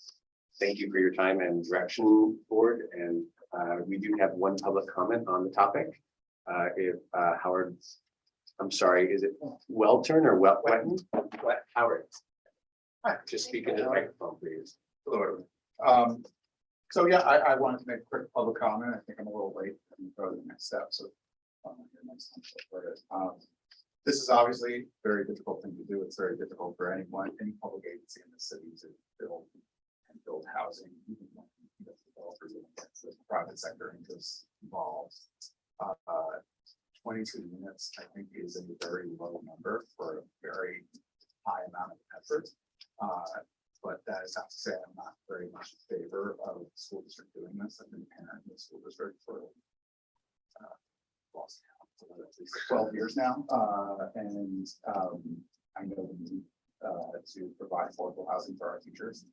I also know the city quite well. So this has already been said, but I would urge everyone to double click on it. We obviously have a city with employees who are in the same spot. We have a high school district with employees in the same spot. As a city, we have a healthcare district as well, which is not public, not public employees, but as a city, we may need to do this 4 times. And it may not make sense for one entity to do it all on its own. Not only does that not provide the housing that these other entities would need, but it also makes a tremendous administrative and financial risk burden on BSD. When these efforts were pooled, it might lower the cost per unit. It might enable scale that we actually need, not just even for BSD alone. I don't know if 22 does it. So it might provide scale that enables BSD to get more units. And it may also administrative burden significantly, and it may give you real estate options that you currently don't have. So one thing that I know takes a lot of time that hasn't been discussed is more engagement with the other public entities. And so I would encourage, as maybe a parallel track as you look at all this, urging the city to ensure it's thinking a little bit. I haven't talked to any of the city, so I'm not speaking from any knowledge, but urging the city to ensure it's thinking a little bit, thinking about its options. Maybe no one has a good parcel of land, then maybe it's everyone's selling some land and finding something in the high density district that's going to be planned up by Rollins. Discussions with other public agencies may open up a lot of options that just haven't been considered here, and that's not to not the very, very good analysis that was done by your consultants. I was very impressed. So I just wanted to make sure that was all top of mind. Thank you, Harry. More comments? Yeah, can I make a comment?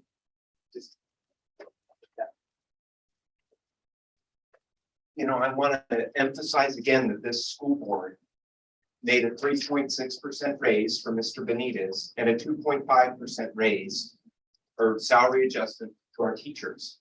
And it's great we're talking about salary or housing, but we've really shafted our teachers in our district, and this board is responsible for that.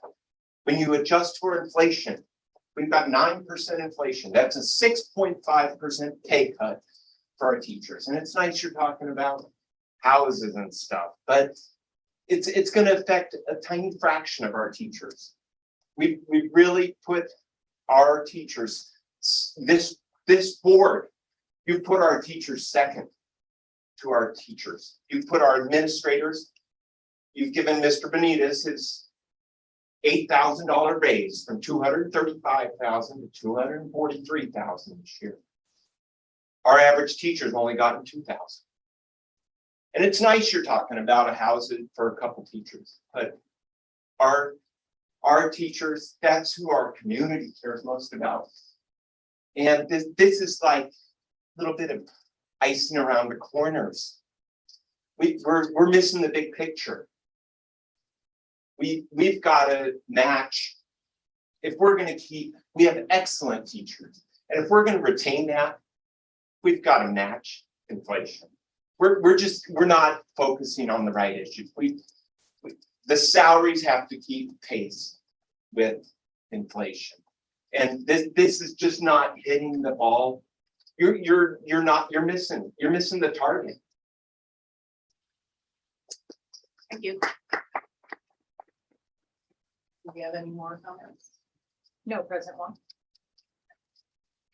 We're gonna move to item 14, the consent agenda. Is there anything on the consent agenda anyone wants pulled up? Okay, is there a motion to approve today's consent agenda? Make a motion to approve today's consent. Thank you, Lisa. Is there a second? I'll second. Thank you, Doug. All those in favor? Aye. Thank you. Item 15, education. Item A, early literacy in grades K-2. It is with great pleasure tonight, President Long, Superintendent Malpanita, Board of Trustees, that I get to bring forward our wonderful early literacy team. So I'm going to give everybody a couple of minutes to come on up and get situated. We are doing this presentation this evening at the request of the Board of Trustees to give a refresh and review of our early literacy offerings. And when I put this out to some of our teachers, Ms. Castle, don't think you can just sit back there by yourself. Please come up. Go ahead. You can give it to them. We have a robust offering of teachers, specialists that all wanted to come and speak. So it's a great honor to get to see them all here tonight.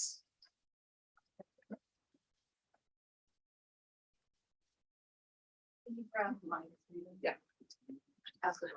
Did you lose Ms. Burrows? I have her stuff. Okay, perfect. Okay, thank you. All right, I'm going to go ahead and let each of them introduce themselves. And when they do introduce themselves, if you could also introduce, as you go through the slide, what tier you teach. So when you get to your tiers, that would be great too. But we did have one person that snuck out, I think, just due to a time constraint. However, it's important that when we talked about early literacy, we wanted a representation from everyone. So from our general education, our tier 1, our core instruction, to people that were providing intervention and instruction, all the way to people that are providing specialized academic instruction. And it's been great planning with them over the last month and having conversations and listening to their pride as they speak about their students and the growth that they've seen. So I'm going to turn it over to our experts to really let them dive deeper with you all. Thank you. Did you want us to each introduce and then do our slide or introduce? Yeah, why don't you go ahead and do that first? Okay, thank you, Sarita. I'm Sarita Fordham. I'm an RTI specialist at Washington Elementary. And this fall marks my 25th year here, Burlingame School District. 4 of those years were at McKinley. It's a Spanish immersion reading specialist, and the other time I was there at Washington. So tier 3, I'm the RTI specialist, so working with children. My name is Valerie Kistner. I'm at Lincoln and Hoover, RTI, same as Sarita. My name is Tara Cook and I work mostly at Franklin and also a portion at McKinley, and I'm also an RTI specialist working in tier 3. My name is Yvette Carrera and I'm at McKinley Elementary. For 15 years, I was a dual immersion teacher at McKinley, and now I'm working RTI. We serve as tier 3. My name is Jen Cairns. I'm a kindergarten teacher at Franklin. I think this might be my 25th year. I don't like to admit how many years I've been teaching. And I primarily at tier 1, but occasionally I do a lot of intervention. So I end up in tier 2. I'm Kathy Castle. I teach 2nd grade this year at Roosevelt. And in this district, I think this is year 12. 11, something like that. And I teach primarily tier 1, but because of intervention, also tier 2. And then as we stated, Trish Bro had to leave, but she does tier 3B, which is specialized academic instruction, which means students meet the 2-prong, which means they qualify for an IEP by needing specialized academic instruction, and also meeting eligibility for an IEP. So in Burlingame, when you see the triangle, it's 3B. So there's two sides to the triangle in green. Go ahead. I just also want to acknowledge Angelique Berry. She's the RTI specialist at Roosevelt. She was unable to come tonight. So each school site has an RTI specialist. In elementary. In elementary. Okay, so we're ready to start. Somebody has the clicker, I think. Okay, so I'm going to start with the first slide. We have a lot of information to go over with you. So if there's questions along the way, just go ahead and feel free to ask. We were brought here today to talk about the TK second early literacy in Burlingame. But we will be talking a little bit about how this looks throughout the whole school district up to 5th grade. But primarily we're focusing on TK through 2nd grade. And starting with the knowledge that we know that language arts consists of reading, writing, spelling, listening, and speaking. I'd like to direct your attention to this graph. I don't know if you guys can see it very well, but this graph really shows the components that are necessary for a child to learn to read. I think it's important that we all recognize this first before we go into how we assess the children and how we keep track of their learning and help those that might need help in the future. So you see on the far left, it says learning to read. These are some of the strands, some of the areas that we work diligently with to help the child read to learn. Like listening comprehension, you can see how the strands start far over on the left. Those are beginning skills. Those start from when you're talking to your baby, all the way up to teaching phonics, phonemic awareness. All of those blend together to bring a child reading to learn. And our job at Burlingame School District and all the people sitting here is to make sure that those children are reaching those milestones, because many of those strands start in kindergarten, TK, and we make sure that the children are reaching those milestones, and if not, we provide support. We do that in English primarily, and then we have a wonderful program at McKinley where the students are taught in 2 languages, the dual language Spanish immersion program.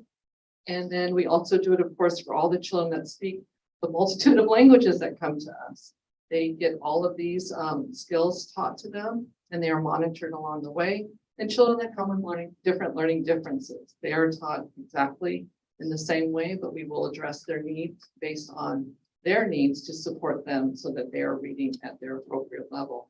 Our goal is to reach those important milestones that we are asking for the Burlingame School District, that children make growth, and we monitor that. We're going to talk a little bit more now about kind of the timeline of how this has been going throughout the last few years and the professional development that has happened within the school district and our adoption of all the language arts programs to help support learning in Burlingame. I'm going to pass it on to Valerie.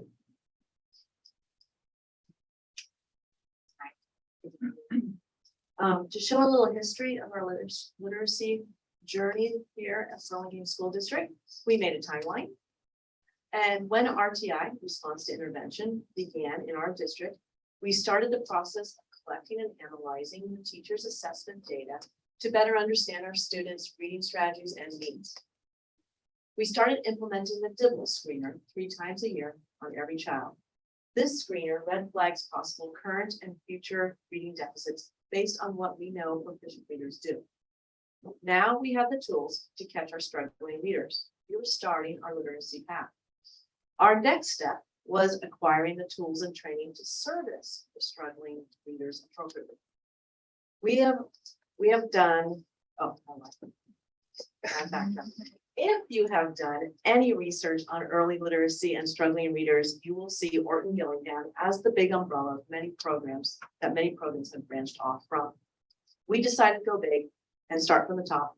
So in 2016, we went to a summer training with Orton Gillingham directly. We then returned and gave a professional development training session to our classroom teachers on what to look for and strategies to use in the classroom. We were starting to move in the right direction. There was also a parent community group that shared the same interest.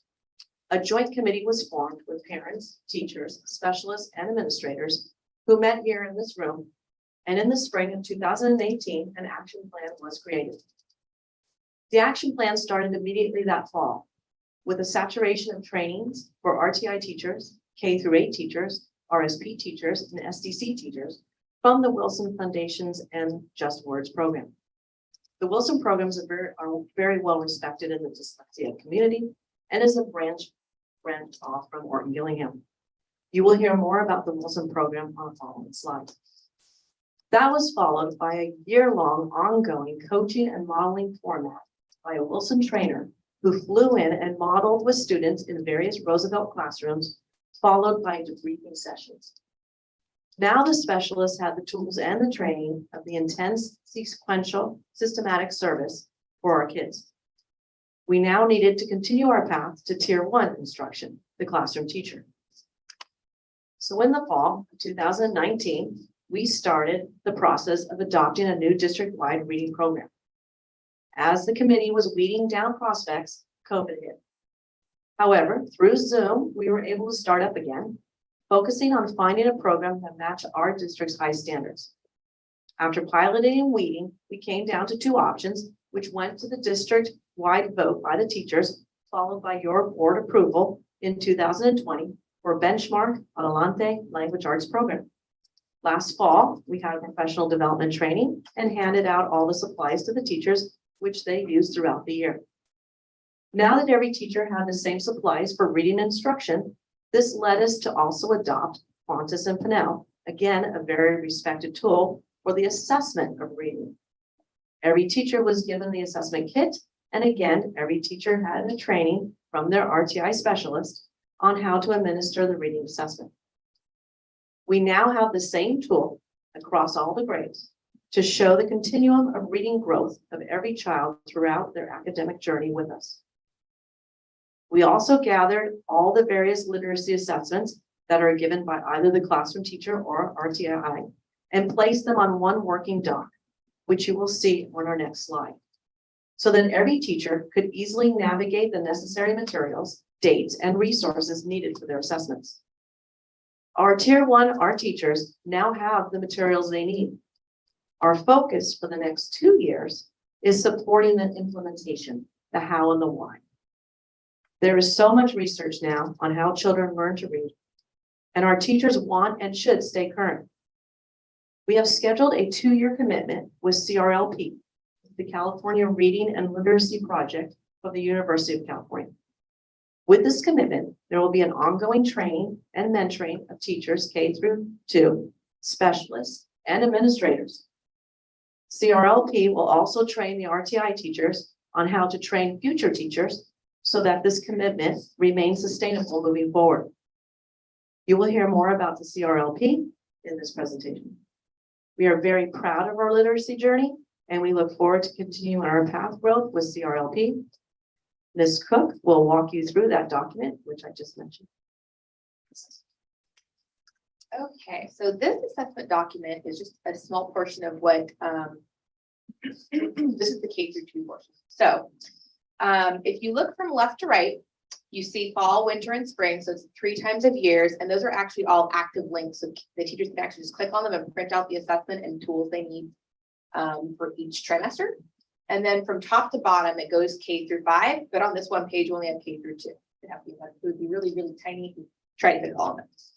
So these assessments are based on the grade level expectation at the time and includes a phonics screener, dictation for lower, and spelling screener for upper, high frequency words, and a student completing a short reading from a book that assesses fluency, accuracy, and comprehension. These are administered by the gen ed teacher 3 times a year and used to inform instruction and measure literacy growth. The TK assessments, which are also not on this page, I know they did a presentation in May. Students are formally and informally assessed 3 times a year as well, and their assessments are based on the preschool learning foundations and the kindergarten common core standards. And then RTI, which also is on this page, the main assessment we use is called the DIBELS, which is the universal screener. So a universal screener is a set of tests that are given to all students within school. So we administer this right at the beginning of the school year to every student. And we also do every student, we do it 3 times a year as well. Students also can be progress monitored in between the formal 3 times a year to measure growth. Universal screening is a critical first step in identifying students who are at risk for experiencing reading difficulties and who might need additional instruction or intervention in a specific literacy area. So DIPLS actually stands for the Dynamic Indicators of Basic Early Literacy Skills. And it's a set of research-based procedures and measures for assessing the acquisition of literacy skills. And they're designed to be short and are used to detect risk and monitor the development of early literacy and early reading skills. The subtests are a predictor of later reading proficiency and contribute to a composite score overall that's the single best predictor of later reading development. And the measures are consistent with many of the Common Core state standards in reading, especially those for foundational skills.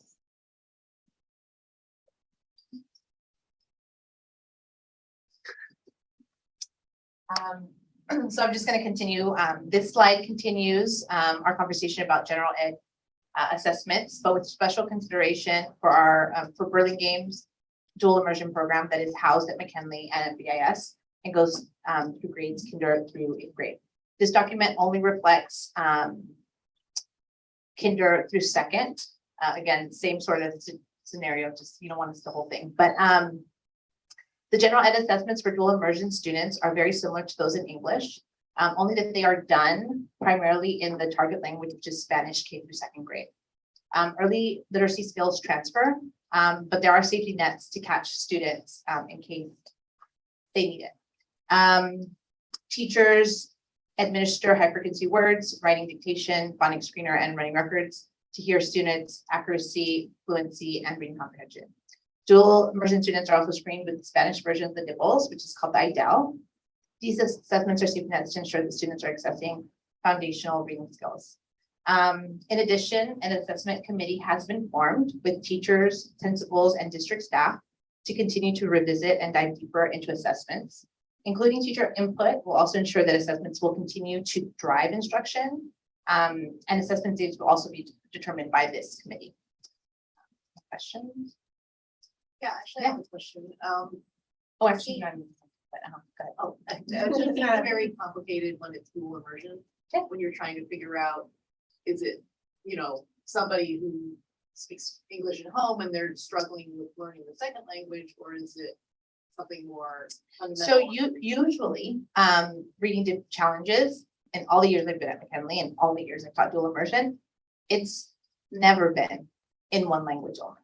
It has always been in 2 languages.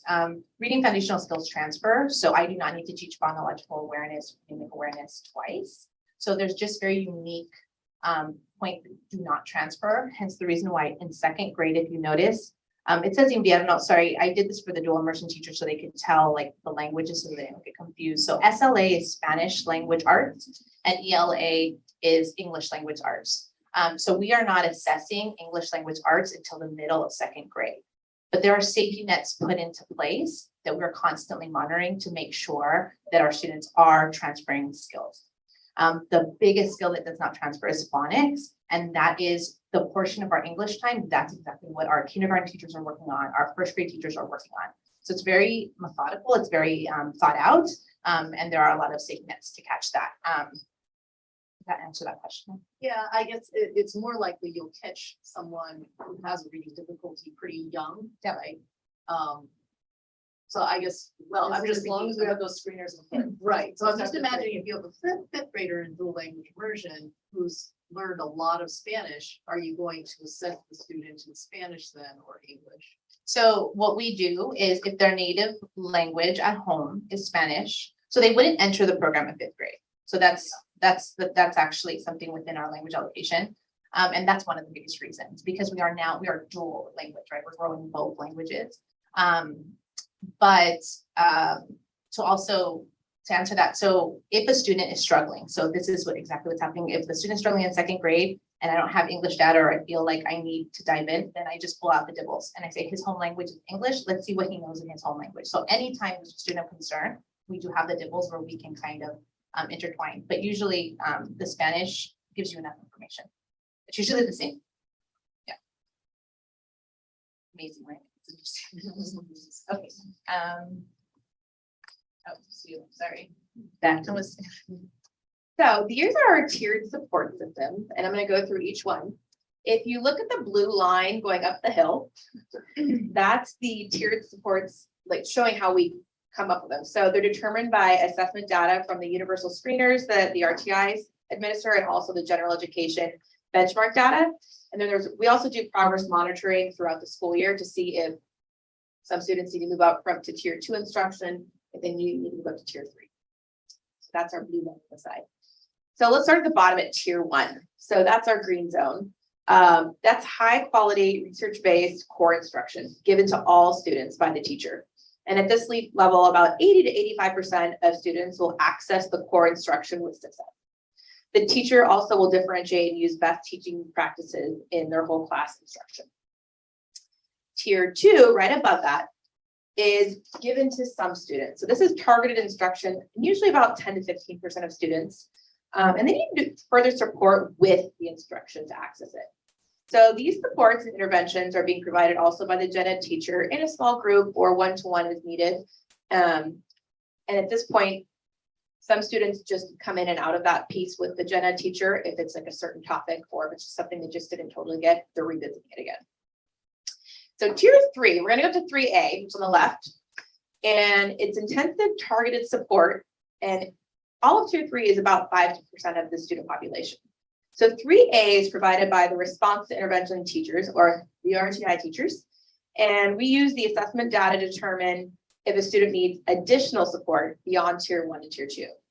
So with RTI, it's fluid. The students flow in and out of RTI support as they master targeted skills, or as they identify needing additional support. So it is fluid, and we are progress monitoring to make sure students are reaching goals, and we're putting them back with their teachers to do tier 2 if needed in tier 1. Tier 3B on the other side. So this is special education support, and it's provided by the specialized academic instruction teachers, or this left. But special education instruction is specially designed to meet the unique needs of a child identified with a disability. And an IEP, or individualized education plan, is developed and implemented. So this means that their education is individually developed to address a specific child's needs and result of what their disability is. Since each child is unique, it's difficult to give an overall example of special education because it's individualized for each child. Do you have any questions about the tiered supports?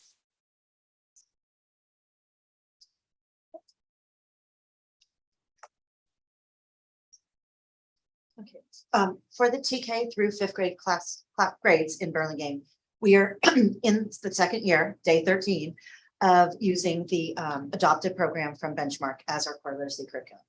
It's aligned with the science of reading research, and Benchmark Advance and Benchmark Adelante, which is used in the Spanish immersion program, are the core language arts program that provides us the structure for the development of literacy and content knowledge that we are using. This literacy program is standards aligned, and it is informed by the latest research into the science of reading.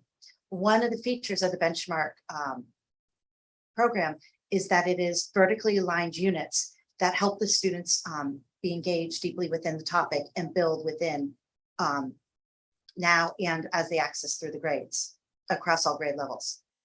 It also provides a spiral review, which means we're circling back throughout the year on key concepts and everything that we're learning. So what we might teach something in the fall, and then we might teach something 2 weeks later, and then we'll circle back to it. And so it's constantly being revisited. So the children are receiving extra support. It's being revisited. As the students progress through Benchmark, as they move up in the grades, the themes and the routines are the same. They're just getting more advanced with the grade level. So this theme, what they're learning and their phonics and everything, we're building upon that each year as we go on through the grade levels. It just increases with intensity and depth and knowledge as they move up. The topics are knowledge base, and the vocabulary is supported in reading, writing, and in conversation. Benchmark is providing accessible tools, multimodality learning, opportunities, and are embedded in differentiation and targeted intervention. So it's a scaffold instruction that we're able to use, and it's embedded within.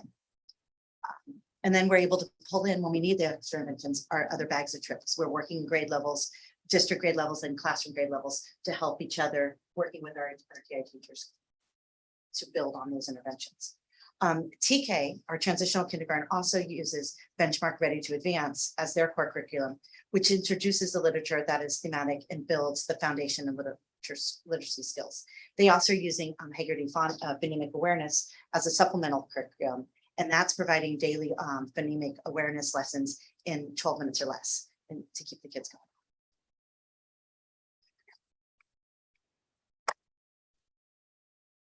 So it's Trish Rose slide. So I'm going to read off her speech of what she has written. So she's a specialized academic instruction teacher, and she utilizes all three of the programs listed here. Foundations is a prevention and early intervention reading program. Wilson Just Words is an intervention reading program for students in grades 4 through 12. Wilson Reading System is an intensive tier 3 program for students in grades 2 through 12. So all three programs are research-based and use highly structured Orton-Gilliam approach to reading intervention. And they provide a highly explicit, multisensory, and systematic approach to teaching foundational decoding and spelling skills. They thoroughly teach the foundational skills that support reading, writing, and speaking standards. They emphasize phonemic awareness, phonetic word study, high-frequency words or trick words, reading fluency, comprehension, and spelling. And all three programs involve multisensory instruction, which is a way of teaching that engages more than one sense at a time. Using sight, hearing, movement, and touch gives students more than one way to connect with what they are learning. Links are consistently made between the visual language we see, the auditory language we hear, and the kinesthetic, tactile language symbols we feel. Pathways in learning to read and spell. So the more pathways and connections a student uses for learning a new item of knowledge, the more pathways they have for retrieval of this information. And I'm going to add that in RTI, we also utilize foundations and just words.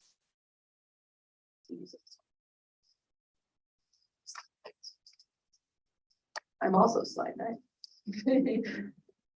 So here are some additional supports that we have for our districts, and I'll go through each one. So one of them is Learning Ally, and essentially that's audiobooks, but the difference is it has visual text that goes along with the audio. The audiobook library contains high-quality, human-read audiobooks, complete with word highlighting as you read. The highlighted text allows readers to follow along with material while listening to a human voice, increasing engagement, retention, and comprehension. And it can build a foundation for learning by empowering students to read independently and gain self-confidence. And with the library, it provides students to access a large audio library of popular books, as well as standards-aligned titles. It helps build background knowledge, vocabulary, comprehension, and self-esteem. The next one is Grammarly. So Grammarly allows a student to get suggestions when writing in desktop applications and sites across the web. It can also assist a student as they move between apps, social media, documents, messages, and emails. It helps a student compose bold, clear, mistake-free writing from grammar and spelling to style and tone. Grammarly suggestions are comprehensive, helping students communicate effectively within their writing. And the last one is called Read and Write. So Read and Write for Google Chrome provides personalized support to make documents, web pages, and common file types in Google Drive more accessible. It's designed to help everyone engage with digital content in a way that suits the student's abilities and learning styles. Some of the tools that they do provide are text-to-speech, so they can hear words or passages, text and picture dictionaries to see the meaning of words and have them explained, speech to text, and so you can dictate words to assist with writing, proofreading and studying, word prediction as you're writing to offer suggestions for the current or next word as you type, and simplify and summarize text on web pages to remove ads and other content that may be distracting. Ms. Cook, do you know how many books Learning Ally is up to now? I believe it's over 100,000 titles that they're up to. So it's pretty awesome, the expansion they've had. Yeah, we've for our noticed students. that when students want a book, they can look it up and find it. It's accessible there. We haven't really had a problem finding titles. Right. Okay. So looking ahead, Burlingame School District is partnered with the California Reading and Literature Project through UC Berkeley.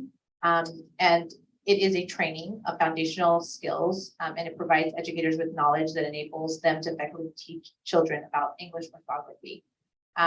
Through this training, we will review how to systematically teach concepts, print concepts, phonological awareness, phonics, word recognition, and fluency.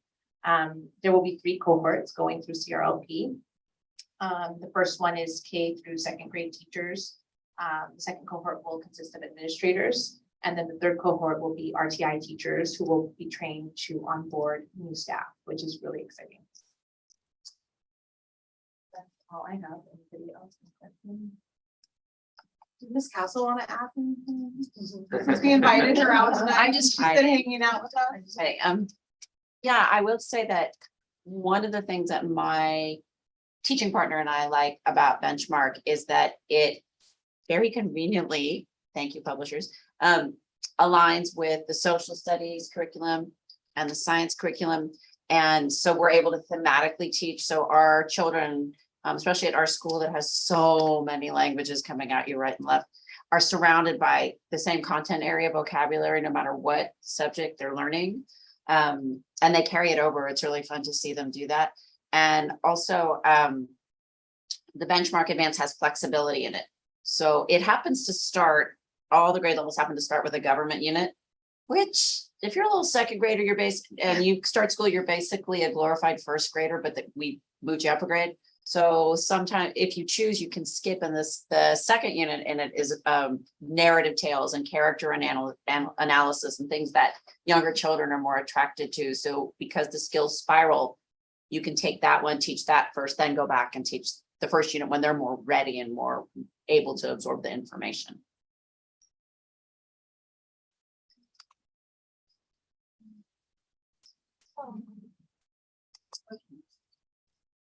I had a comment and a question. For those of you I haven't met before, I'm Dan DeVoy.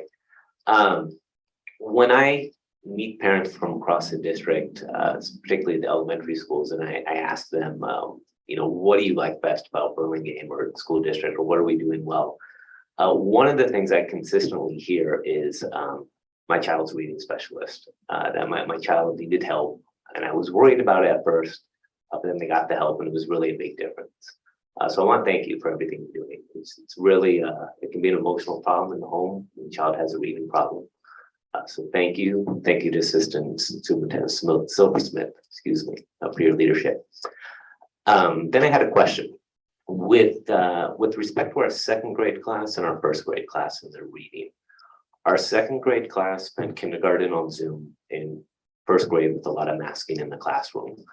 Have you noticed any impact of that compared to historically where a second grade class would be? And then with respect to our current first grade class, same issue last year when they were in kindergarten. How are things going? Ms. Castle? Okay, there we go. Because that's another concern I hear from parents, is they're worried from the last 2 Funny you years. should mention that. So we were just talking about this. Personally, our last year's group we provided enough for them on Zoom. They happened to do very, very well. We had this group of second graders that really rose to the occasion. And I looped half my class. I came up from first grade and looped half of them and came out reading beautifully, like 95% of them. And the ones that couldn't, it was so few, we could pick them up in our TI. We could pick them up wherever they needed to be, which was great. The kids we have now, it's more that it's not so much the kindergarten piece, it's that they didn't get to go to preschool. And so we're not dealing with learning ability. We're not dealing with capacity to be able to read or anything like that. Their reading levels seem to go along what you would expect, evenly spread across the board, low, medium, high, and but it's more that we're dealing with children that haven't had the time to do the social things that they would have gotten had they been in-person learning. And so we have to take that into account with everything we're teaching them. But they're learning to read, and they're learning to read well. I had the pleasure of having Miss Kitzner in my kitchen and living room and dining room all through the pandemic and distance learning. And so I got the chance to see foundations a little bit behind the scenes and can attest to how exciting the program is to the children. I mean, my son would be, and everyone in this group would be laughing along with Miss Kitzner and exploring sounds and somehow making it funny. And he's now reading at an 8th grade reading level. It was pretty impressive, and it was all thanks to a lot of hard work that went into working with them. One of the things that I was curious about is, do the RSP teachers get the Orton Gillingham training as well? And do you ever consider pushing into the classroom? Yes. So I'll just finish with the other question that he had and then pass on with that one. Oh, I'm sorry. No, that's okay. Only because I wanted to add to it, like Okay. she said. I'm sorry. And it's also, so if we went back to that slide that I was talking to you about the strands that are important to help the child learn to read. One of the first ones that comes up there is listening, and then oral and vocabulary development. And when the child has a mask on, they're not able to really, but it's hard for them to actually speak and for us to hear and for them to hear us. And that's called phonemic awareness. That is the primary thing that happens in TK and kindergarten that needs to be developed strongly for later reading development. And that's tested and through the DIBBLS program that we do and what teachers do. So if the child cannot hear the teacher well, and we were back, we did what we did, we survived. But I find with the children now without the mask, myself and them, you show them how to move your mouth, you show them how to move the tongue. A lot of kids are making TH with a D sound, they just don't know where to move their tongue. They haven't seen it or they haven't heard it. And so that affects how they're going to read when they see the letter and know how it sounds. So that all works within the brain. So there has been a huge impact. The other part we're talking about is oral development. These children weren't engaged with each other, with their own language, saying, wait, what are you saying? What are you saying? Not understanding each other and clarifying and be able to articulate their sentences clearly. So yes, there's been 2nd grade, 3rd grade, 4th grade. We're going to get through it. We're getting through it. And we also look at it with our principals and the whole staff and realize this is part of what we see when we look at the data. We are concerned with some of these kids because it doesn't look so good in some areas, but we're also addressing the interventions that we need to do. And that's why it's so important to give the child opportunity to actually work within what their needs are. And then we see if it's working or not and what other steps we can do. So, and then with the RSP question. Sarita, before you go further, I just want to add to the comment about speech and looking at the placement. The January prior to the shutdown, we implemented a universal screener for every kindergartner for speech articulation. And we had a decent baseline for that. But what we have seen is since coming back, we've seen an increase in articulation needs because of that. Because with the mask, students aren't seeing when we speak where we place our tongue or our lips or how we articulate. So you're absolutely right about that. We are seeing that across the board through our own screeners outside of our lovely reading screeners. We also do other screeners in other areas.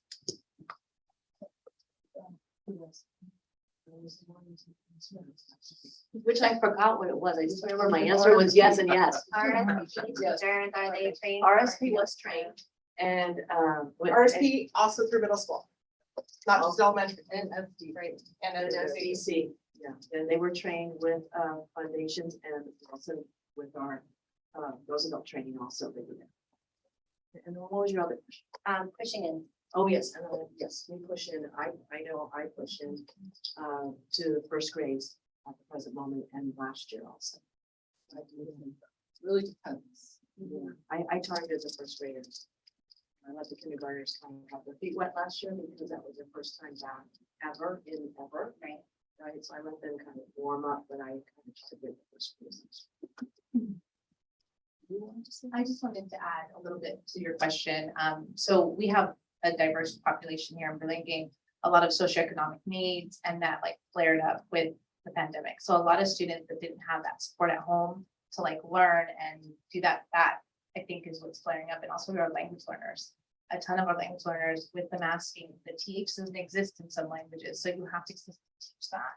And with masking and with learning at home, for sure, the second graders are at McKinley a concern. I mean, I know across all of our missions, just at McKinley, at all of our sites.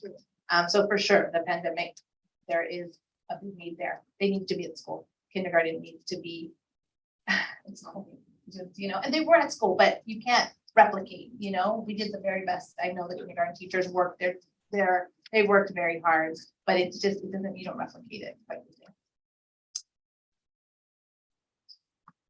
Any other questions? So it's an incredibly thorough, wonderful presentation. Thank you for the presentation today. Just, sorry, I always talk. Because I wanted to come up here a couple times throughout maybe the last 12 years and just to thank you for, yeah, that's kind of a long time. But the reason I say that is because I think it was about 12 years ago, there was funding for us to get trained with this DIBBLS that we keep saying, this dynamic indicator of basic early literacy skills. And schools went, teachers went, RTI specialists went, I was trained, I went to Seattle, it was paid for, and it changed the way that I learned how to progress monitor and work with children. And then this foundations that we're talking about, that was a big investment. Like Ms. Kisner said, you had some specialists come in from LA throughout the year and trained us in a classroom. It was the best training I ever had because we all went to Roosevelt. We didn't want to leave our schools, but we went and we watched this professional teach the children in a normal class. And then we would talk afterwards and then go back and she would teach again. And then we would go teach. So it was the ultimate training that, well, it's more out there. I know Cyril, he is coming too, but I do understand that was expensive in the materials, but we all use it. I think it has made us truly specialists in our field. And I just want to thank the board for providing that professional development. But I meant to say a long time. Back down a little bit. Thank you all so much. Thank you.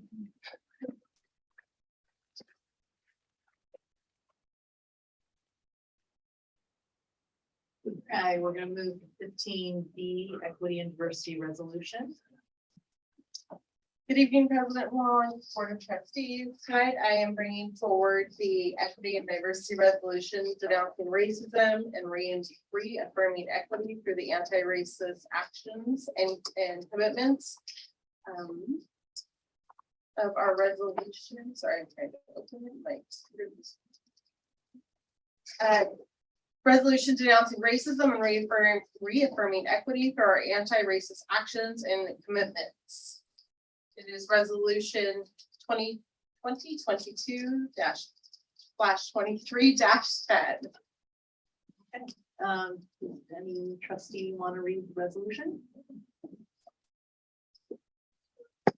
May I ask a question, Assistant Superintendent?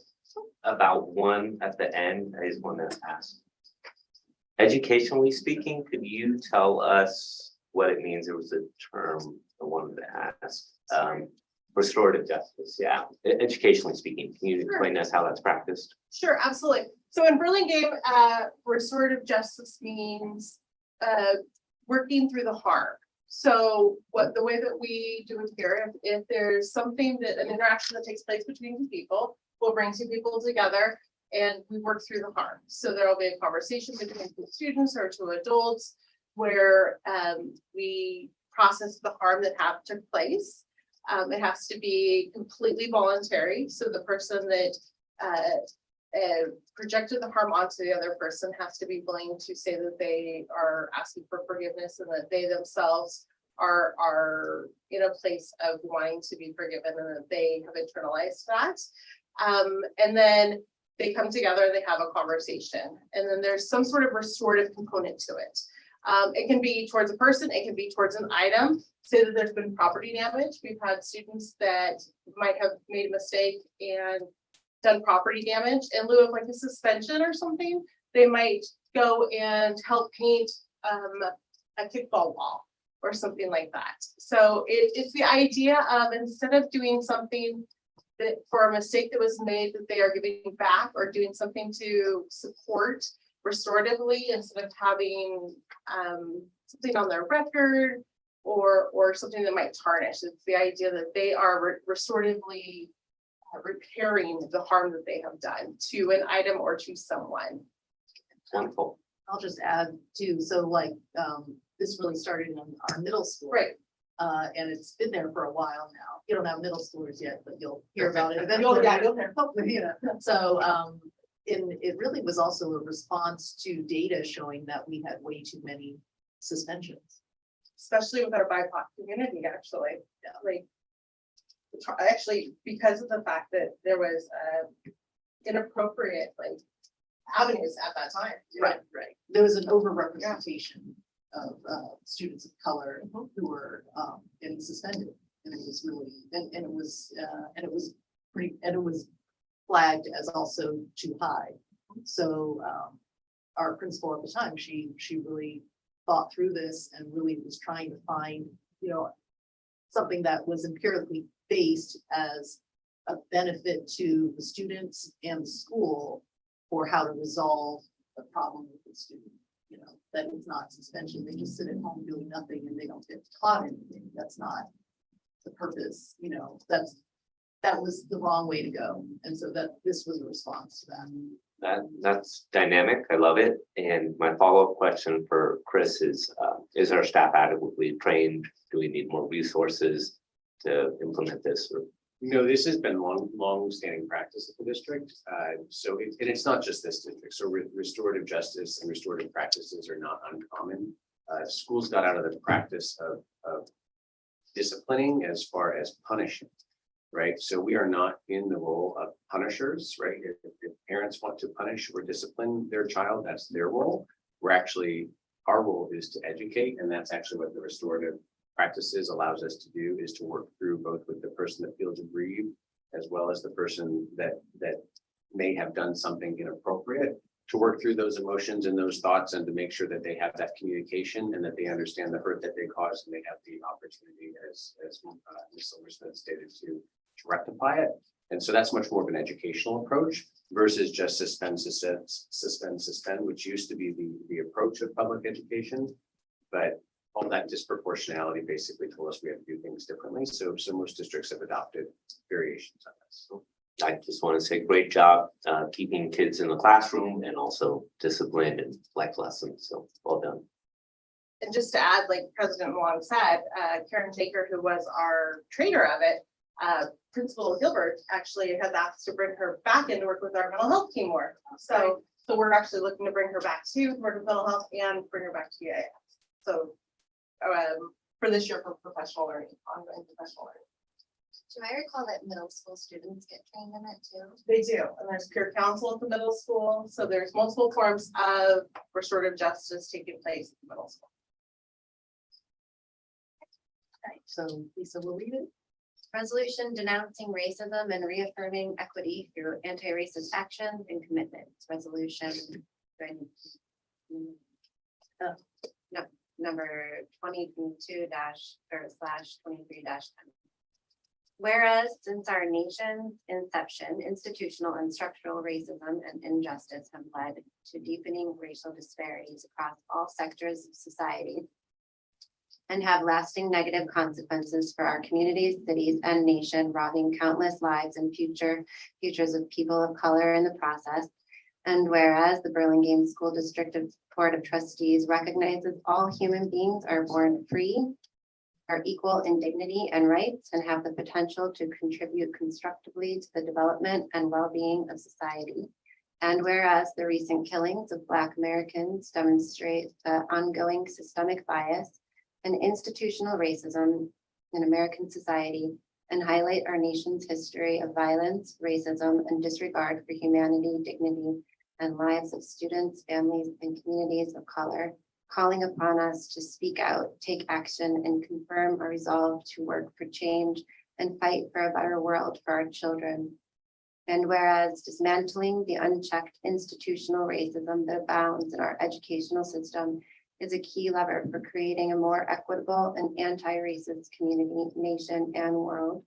And whereas racism, racial bias, and bigotry in American schools and communities negatively impacts students of color and their families, often relegating them to school systems with fewer resources and opportunities, and hindering their ability to access and benefit from public education in the same way other students do.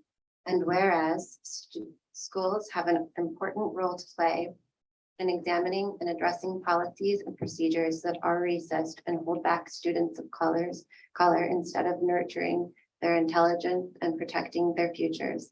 And whereas our public schools are facilitators of the limitless growth potential of all people, with their charge to instill in our youth a belief that every person deserves to live with dignity, be valued for their humanity, and be treated ethically. And whereas understanding racism, racial injustice, racial inequality in America is integral to understanding both the myth of meritocracy in the United States and the everyday experiences of people of color.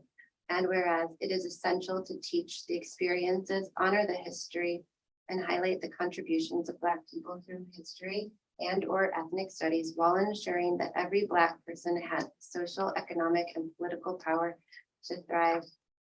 And whereas the COVID-19 pandemic has highlighted the disproportionate physical, mental, and financial toll on Black, Brown, and Indigenous communities. And now, therefore, be it resolved that the Burlingame School District Board of Trustees stands firmly against bigotry, prejudice, discrimination, and inequality in all forms, both institutional and individual, and wishes to affirm its commitment to the well-being and safety of Black community members and let them know they are not alone and that our district stands in solidarity with them and their struggle for justice. Be it further resolved that the Burlingame School District Board of Trustees will not tolerate racist treatment of any members of our community, and we will speak out against racism and systemic oppression in our society to help stop the spread of bigotry, affirming our commitment to the safety and well-being of our students in combating racial biases, microaggressions, racial profiling, and hate crimes in our government system and school district. And be it further resolved, the Burlingame School District Board of Trustees is committing ourselves to eradicating institutional racism in our schools and to eliminating disparities in educational outcomes for students of color. And be it further resolved, the Burlingame School District Board of Trustees commits itself not only to address the symbols of institutional racism, but also to proactively identify and address biases, practices, policies, and institutional barriers that perpetuate injustice and inequality in our schools and our community. And be it further resolved that the Burlingame School District is committed to restorative justice practices, anti-racist training, culturally responsive teaching, and resources that provide safe spaces for discussion on race and injustice. And be it further resolved that the Burlingame School District will work tirelessly and collaboratively with staff, students, and families to dismantle institutionalized racism in our society and school district. Finally, be it resolved, the Burlingame School Board of Trustees clearly and unequivocally affirm that Black lives matter. Okay, Lisa. Okay, so that needs a vote. Is there a motion to approve this resolution? I'll move to approve. Thank you, Doug and Elizabeth. All those in favor? Aye. Lovely reading. Big glass of water. Getting dry. Okay. 15C, first read board policies and administrative regulations. Sorry, thank you. Your turn. Mine again. Thank you. Tonight I'm bringing forward first reads of board policies and administrative regulations. I would like to point out that Uniform Complaint Procedure 1312.3 administrative regulation does have option 1 or option 2 for appeals. The district does recommend option 2 for appeals, which states. No, I need to go to a different set. Let me open that really quickly, please. Which states.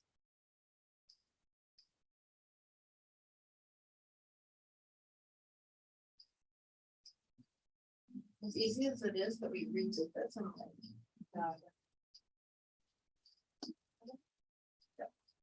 the appeals will be heard by the board. So should the uniform complaint, should the person disagree with the investigator, which at this point is the assistant superintendent of educational services, if they're in disagreement with the ruling, that they would have the right to appeal to a higher level, which is the board. The option one choice is that there is no appeal, were the two suggestions. However, the recommendation is that there would be an appeal process. So that there would be due process. It's gonna be in alignment with most of our other policies. Exactly, always have an appeal. These are all first reads. This is the first read. I would just need to know which option the board would like for me to take to the second read. So do you want it to go to the board as final appeal, or do you want there to be no appeal after the assistant superintendent? Good. with the board. Great. All right, thank you. So I don't know if it's just me, but is the text cut off? Or like a few of these, So we've noticed with the Gamut reader that sometimes, depending upon how you're looking at it, some people's right margins seem to go a little bit further, so I can't tell it's computer by computer. And I'm not quite sure if that's a settings issue, or sometimes when they upload, so the document upload is automated for us now. So they take our changes and upload it, and sometimes it gets a little wonky. it's about like half a word or to a word on the right. Yes, something sometimes gets cut off depending upon the way that you're reading it on your screen. So we haven't seen a way to figure that out consistently. It's the system that we're using.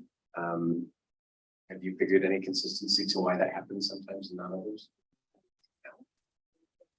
Yeah, so it's like It'll happen on one person's computer. and not another. non-discrimination, harassment, and education.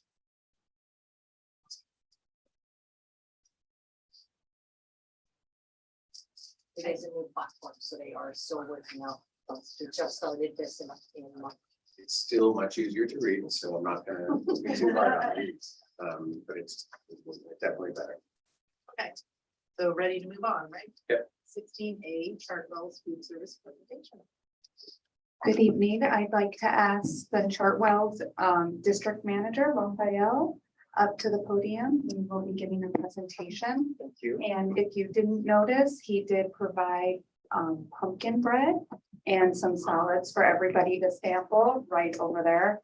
And the pumpkin bread is delightful. Very good. So Raphael, yeah, we do need to ask you to speak into the microphone because on the recording, they won't be able to hear you in the floor. And I can stand too. And thank you for being here and being patient so long because it's like so. Not a problem. Thank you. Said if you'd like it, I think there's just Changing the batteries. No problem.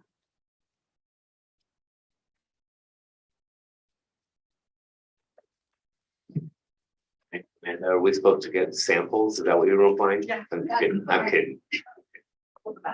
I'm happy to hear it. It's a great time. when we're Now gonna you be made it back. a thing. The choice things from between my kid. pumpkin bread and salad, I'll take pumpkin bread. That's our choice at this time. Huh? I don't know, some people.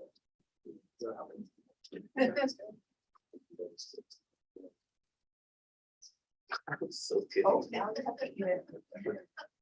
Oh, thank you.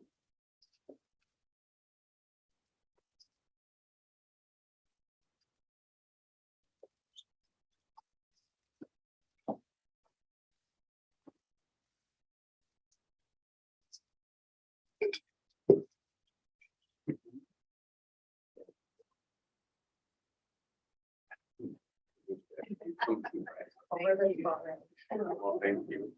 Oh, thanks. I haven't tried it yet. Me either. Not good. Patently not true for all of us.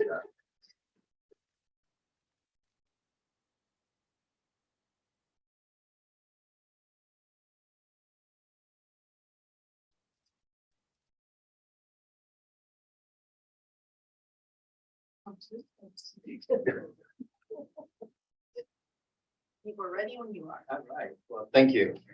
Good evening, everybody. My name is Raphael Negroy. I am the district manager for Chartwells K through 12 food service management company. And I'm really excited to be here to share with you our what I call nutritional journey. The first slide you'll see is something that I work with our marketing department, developed specifically for Burlingame Unified School District. And I'll let you know that 98% of our fruits and vegetables and produce that we use for cooking is grown locally. The other 2%, the culprits mostly are oranges, sometimes Sunkist company, though it is California-based company, sometimes ships citrus from Florida.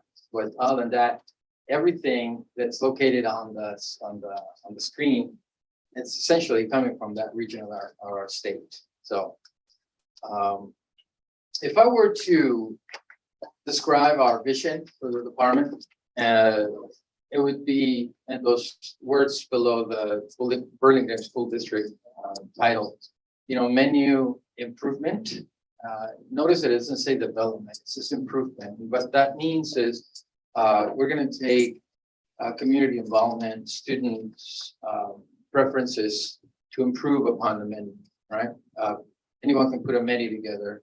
But when we take our students' preferences into play and parents' needs for student nutrition into play, in conjunction with our guidelines, menus get improved. Sustainable, right? That is something that we heard loud and clear. Local, as I explained to you a little bit ago, we are already striving that. That 98%, it's a recent number. We were running around 70% in previous years. And that was lack of focus on purchases. Our vendors can provide local, and so when we move in that direction. You'll see a timeline in a minute. Local, fresh food, right? The pumpkin bread, as it was dubbed, it's actually a bar. But it's not here nor there. It's a bar that's homemade. Everything is baked on site. And it is used for breakfast. So that's in lieu of what you've probably seen in the past with the Nestle breakfast bars that are packaged. This is the response to that. So same nutritional value and utilizing the grains, et cetera, et cetera. I'll, give you a little bit of progress on what am I going to talk next in our agenda. I'll talk to you a little bit about our capabilities. I'll put a timeline for you on the screen. I'll talk about the menus, and I'll share a little bit of what's available behind me. And something really exciting coming is the hydroponic towers. There are 2 coming, and they are in transit. And I will be working with the principals of the schools to see which school gets them. We have 2. And we'll be able to grow our own lettuce, our own little herbs, and some small vegetables or fruits. I want that to be part of an educational agenda of some sort. Yet to be determined. I've been working with Amanda when it comes to that. And our capabilities. First, I'd like to let you know that for the last 9 years, we had a director here by the name of Erica, who did very well. And she's moved on with her family to Oregon. I have hired a new director, and she will be starting on September 19th. She will be onboarded and trained by me and another director that is coming from Los Angeles as well. We've developed a menu. You see copies on the pictures here. We also have it on our on the website, right? There are links to what we call the Nutri-Slice. And the menus have been developed with farm, locally inspired, with Chef Bruce Orovitz, who is our regional chef. The menu that you see on the screen is an actual menu. I like to take 2 seconds to just let you know that there are some plates right there between the salad and the pumpkin bread. Those plates, it's actually today's menu. That's what we serve today. Now it's looking a little tired because we served lunch. And I put it out here at 5 o'clock. But two things that I want to point out to you. One of them is the fact that that's what we serve today. And it's a great difference from how we used to serve pre-pandemic. And it's definitely night and day versus how we served during the pandemic. One of the things that we did was we sourced a compostable paper tray. So we also are sourcing unpackaged fresh vegetables. We're no longer serving bags of carrot sticks or any bag kind of produce. The reason we were doing that was because of the regulation around COVID and whatnot, but in talking with Amanda and developing the menus, we now have the salad bars open. You'll see a picture of it coming up in a little bit. We have programs. One of them is called Discovery Kitchen. And we didn't have the space here, but you see the banners right there. Some of the marketing are available. There's Chartwells celebrating Farm to School. And so we have an annual marketing menu calendar in place. It's on site, and we have a banner, we have a table, we have recipe cards available, and we can educate the students right during lunch hour while they're eating their meal, and they can just come out to. So we create a little of an expo in which they will have some treats or tasting of the food that's coming the following month. The pumpkin bar is going to be on October, and the salad is coming in the November. So those are actual recipes that you will see coming up. We have playbooks that have been in place, and I put that out there only because with the new director coming, there are turnkey solutions available to her that she'll be able to put in place.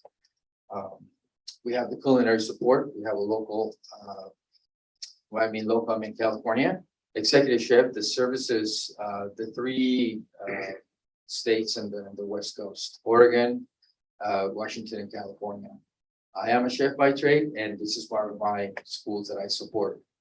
And then kitchen design, I had the privilege of speaking with the kitchen architects and designers for the future kitchen that the district is planning on. And that's very exciting news. So I'll talk a little bit about the timeline here. And just to recap a little bit, we're on the 10th year of partnership with Burlingame School District. Next year is a rebate year, as we call it. And so everything that Amanda and I are partnering and doing and resolving for the nutrition program is with the long-term solution and partnership in mind. Of course, we'll go through the rebate process and participate as our state mandates to do so. Earlier in the year, Amanda and I communicated, and we decided we're going to start really focusing on homemade product, sustainable nutrition, lower our footprint, get rid of, as you can see in the bottom picture, get rid of styrofoam altogether. So all those items have been sourced. I do want to say that we currently do serve and trying to burn through our stock of product that we have bought during the pandemic. That includes no styrofoam anymore, but some plastics. I like to not waste it, and so we'll burn through that. But there are plans to already utilize some of the compostable items, such as the tray, spoons and forks or sporks, whatever we call them, napkins and things like that. So that is already in order. Currently, we have the new menus have been developed. We also have equipment being replaced with the help of Tim and Amanda as well. A lot of equipment has been replaced, so that was very helpful. There's some equipment that's still in transit. We are also falling victim of the supply chain, as everybody else is. We did place orders for some refrigerators in June, and we're expecting them in December. So it's basically the fastest that we can get them. We have hired more hourly staff to help us serve, because we understand that by providing non-packaged goods, rather homemade items, labor intensifies. So we have correctly adjust labor hours in the nutrition department accordingly to do that. Moving forward, 2024, new kitchen development, new kitchen construction, new kitchen opening. We'll continue culinary training with the staff. You can see the on-site grown leafy vegetables will be available. The hydroponic towers are really exciting. We will be, I'll show you a slide in a little bit about what they look like. And I really like to start a community involvement where we can plan to be present on any sport events and also maybe partner with local farmers market to be able to bring the education around consumption of fruits and vegetables for students. One of the things that I've been focusing on the last couple of months is really understanding the need of each school. They are different in terms of nutritional needs from preferences and other nutritional needs such as religion and or health. So I've met with all but one principal in regards to that. So we're also working with the principals to ensure that we're serving out of the right place. We have moved from old areas and serve now in new areas. Tim has been very helpful with that, so has Omar. One of the things that I like to point out to you is the salad bars. The salad bar picture at the top, it's a real picture. It came out of Uber last week. All salad bars are fresh and implemented every day now. Those are also copies of some menus that we have available. You'll see that on the right menu there are some concepts that we have available. The second one with the tomato, it's actually our pizza station. And there's on the go, and then there's also a deli station. Those are menus that will be implemented once the facility becomes up to allowing us to provide these foods. So the fundamental menu is there. The plans to get the equipment here is there, and the employees have been trained and will continue to be trained to execute this menu. So the fun part. So this is what the hydroponic tower looks like. You can probably get a copy of this presentation. There's a video link on the left that you can go ahead and click on it and it'll tell you what's about. But essentially, and this will be in conjunction with students, we get to choose our crop, and then we get that shipment in and we see it grow. And then we actually pick it and we put it into recipes that day. So it's something that's really exciting. It's something that I think is going to do well here. And it's something that I will ask for support to help me market it to the community, right? To the parents and the students and principals and teachers alike. So with that, I'll take questions. Thank you. Anybody have questions? I did, yeah. I had a question for you, kind of a macro picture. How do you track, or is it even possible to track the right portion to give the child? I mean, children are picky eaters, are the worst crowd you can try and feed. And I'm on the playground probably once a week. And I notice the younger learners just don't eat the quantity given to them often, and it can be wasted. Is there anything that can be done about that? From a consumption perspective, right? Yeah. That we can partner with teachers or healthcare providers in the district to track that. We definitely should be tracking the diabetic consumption, the diabetic students and their consumption for carbs and carb counting. specifically to answer your question, currently we don't do that. What we do focus on is serving the correct quantity based on our recipes and menus. And once it's in the hands of the student and it leaves the serving area, it's really up to the student to consume or not. So. Can I cut in? Sure, of Sorry. course. So we are part of the National Food Lunch Program, and the serving sizes are dictated by federal and state That was my next. laws. So yes, what they are serving, the one thing that kind of went away with COVID was the offer versus served, because everything had to be pre-packaged. So it's about retraining our students as the items become available, the salad bar, more the pick and choose. They have to take certain components, but they do not have to take them all. But they do have to take the full serving in order for us to bill a reimbursable meal. And that's why the team is working so hard at making it delicious. So hopefully we can encourage the kids. What's the level of optimism of children choosing the salad option? Believe it or not, it is extremely high.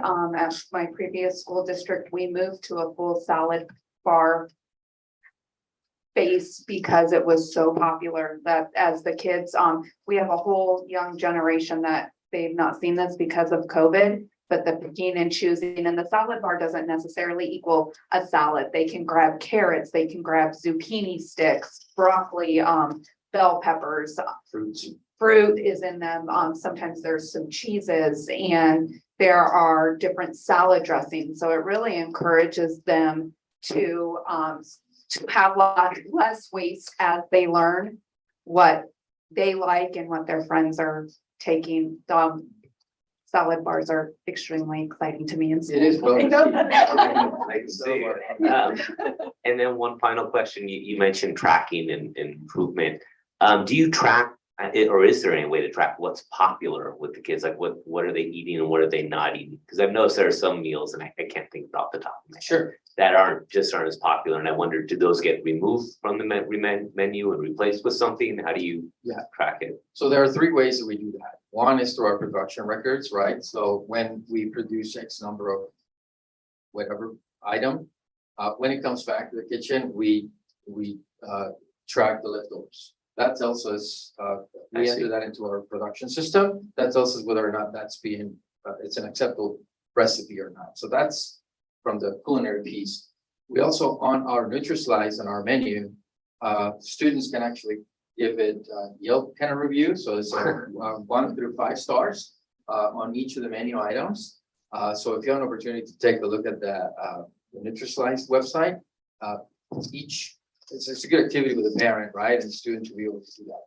And then the third option that's available out there is to really have maybe screen, right? And we don't have those here, but we can look into that. Screens, kind of like the ones in the airport with a red angry face and a happy green face. Okay. For students to just touch that. We have that capability. We have that iPad. It's just a matter of bringing it on board. Something we can talk about. Well, that's wonderful, and something to consider, if possible, is maybe consulting with those working on lunch duty or the principals. Just they could also give you kind of eyes on the ground and what they see. They can be simple for them. Are you suggesting that as a lunch duty operator yourself? I mean, I get a vest with all these little tags in it. It just adds one more. There you go. Band-aids for us. When you talk about food waste, I think it's in our policy, right? Do we have a shared tables? To a degree, that does tend to go a whole piece of fruit or something you can easily share. A lot of that goes away with the homemade has been touched, have they eaten off of it? So it's about teaching our students to only take what they are going to eat. Thank you. President Wong, we have 2 public comments. Number 1, Brian McLaughlin.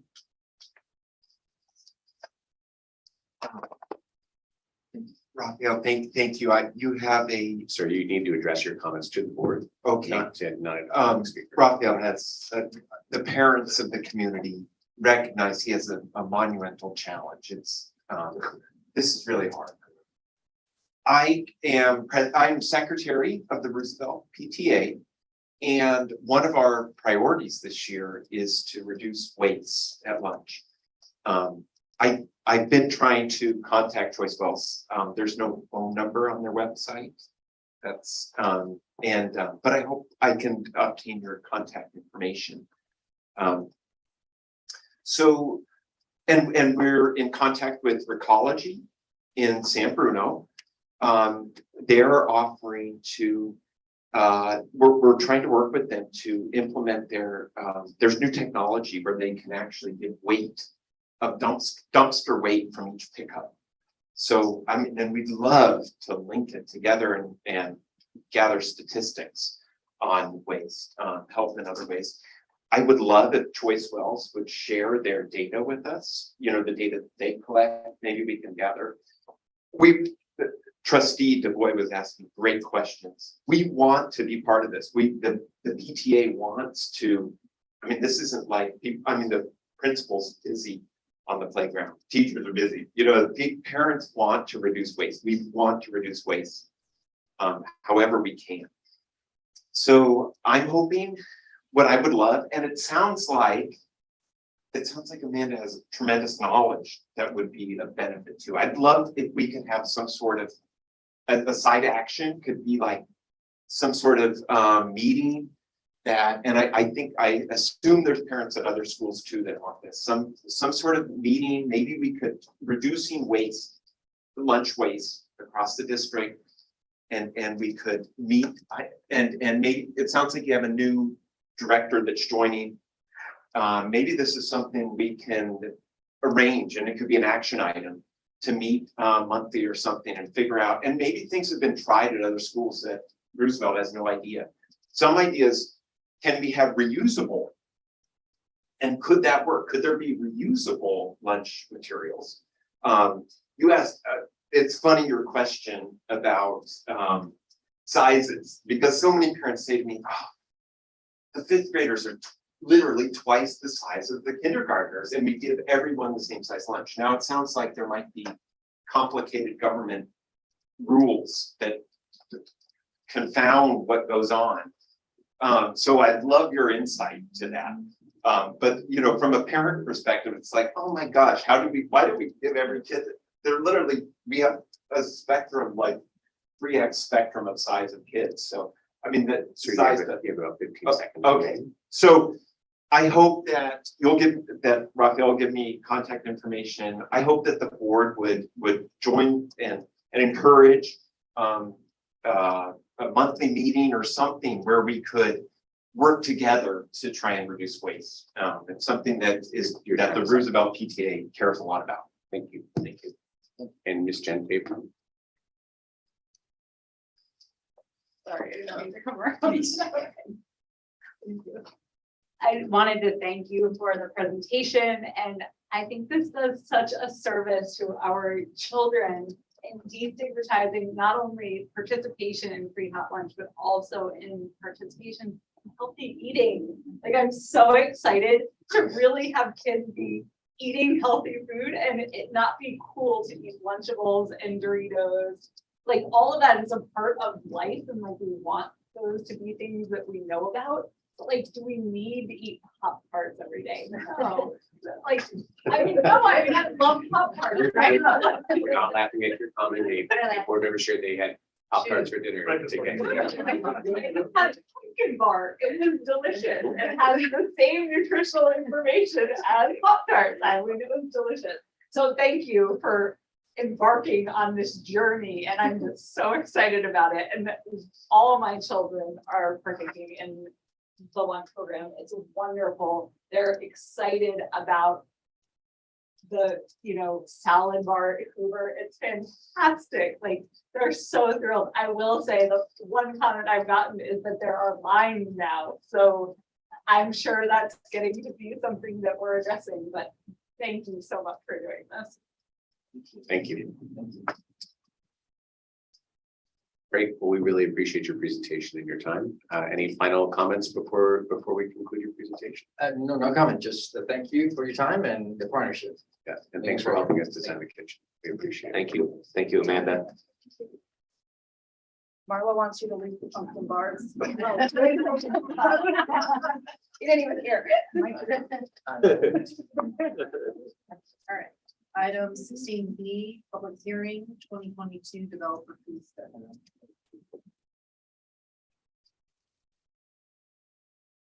Do I need to open the public hearing? All right.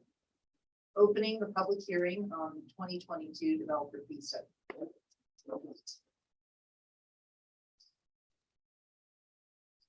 Anyone want to comment about the developer fee study?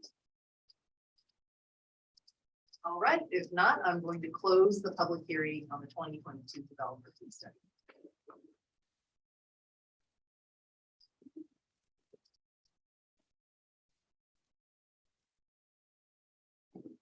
Sorry about that. Tonight, we bring forward resolution 2022/23-7. The adoption of a fee justification study for the 22-23 school year.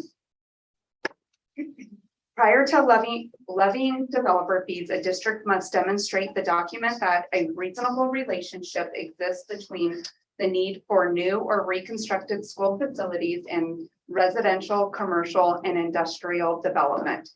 The justification for levying fees is required to address three basic links between the need for facilities and new development. The developer fee justification study demonstrates that Burlingame School District required its share of the full statutory impact fees to accommodate impacts from development activity in Burlingame. It is our recommendation that the board adopt developer fee justification study resolution 2022/23-7 in order to allow the district to increase developer fees to the maximum allowable based on the 22 developer fee justification study. Are there any questions? Questions for me? All right, is there a motion to approve this resolution? I move to approve. Dan, is there a second? I'll second. Doug, all those in favor? Aye. 16D, resolution number 2022/23-8, the increase in school facilities fees and approval of CEQA exemptions. Now that the board has taken action on approving the developer fee justification study for 2022, it is our recommendation that the board takes action to approve resolution 2022/23-8, the increase in school facility fees and approval of the CEQA exemption for the 22-23 school year. This will bring the district's fair share of developer fees to the highest allowable extent, which we will, we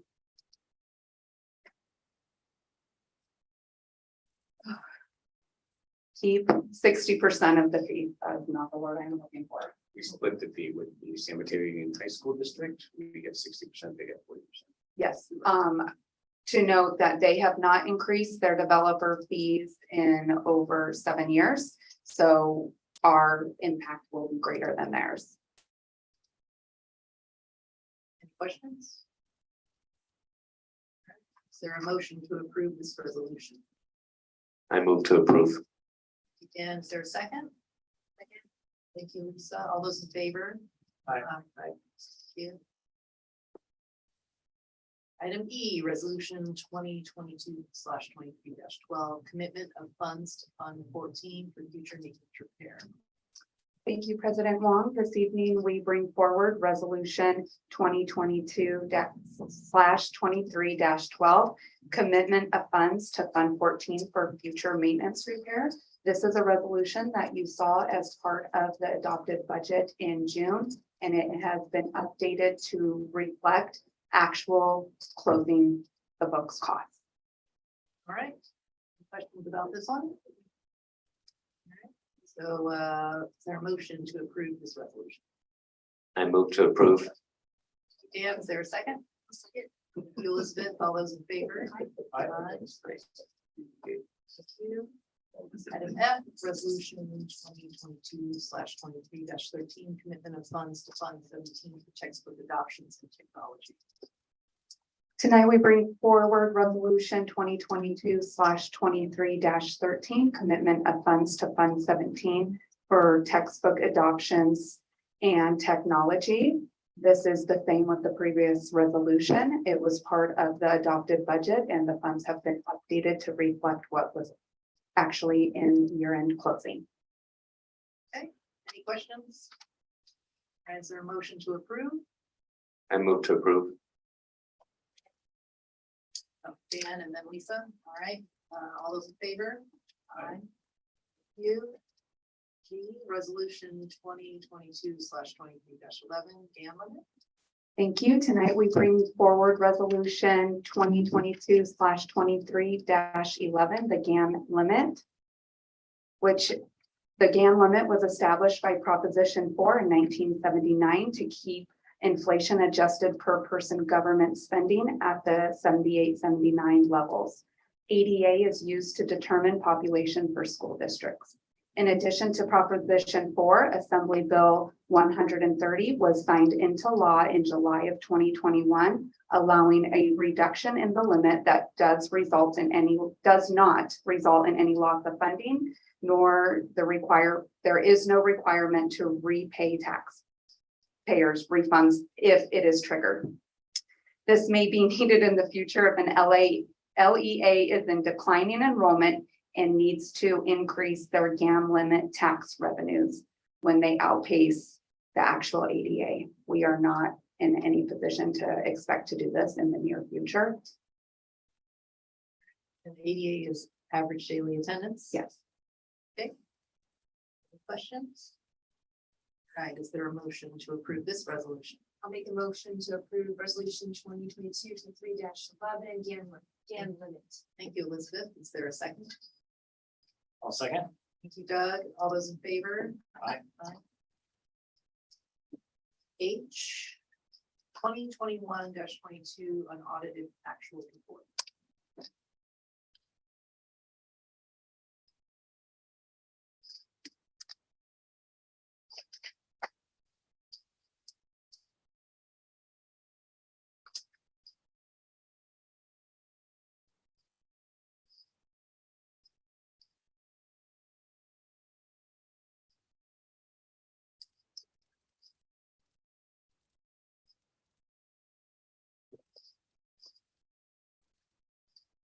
All right, thank you. I'm going to speak a little slower, even though it's late, so I don't talk all over myself again. So tonight I bring forward fiscal year 22 unaudited actual. I would like to note that there is one updated slide from what was in the board presentation, because there tends to be confusion. The last time that the 22 budget was brought to the board was during second interim back in March. We do update our estimated actuals at year end when we are doing the budget.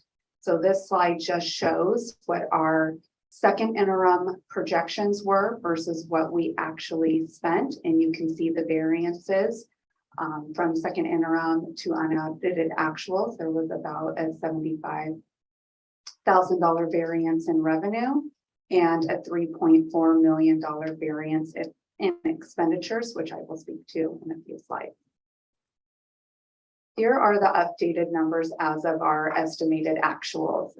At budget time, we anticipated 42 million and we received $44 million. The difference is about $2.5 million in some one-time revenue that we did not expect to receive in this year. We thought it would be in fiscal year 23. Our total expenditures were estimated at 43.8 million. They ended at 42.4 million. Of the $1.4 million variance, 1 million of that was an anticipated contribution to open our CERT funding, which did not take place in fiscal year 22.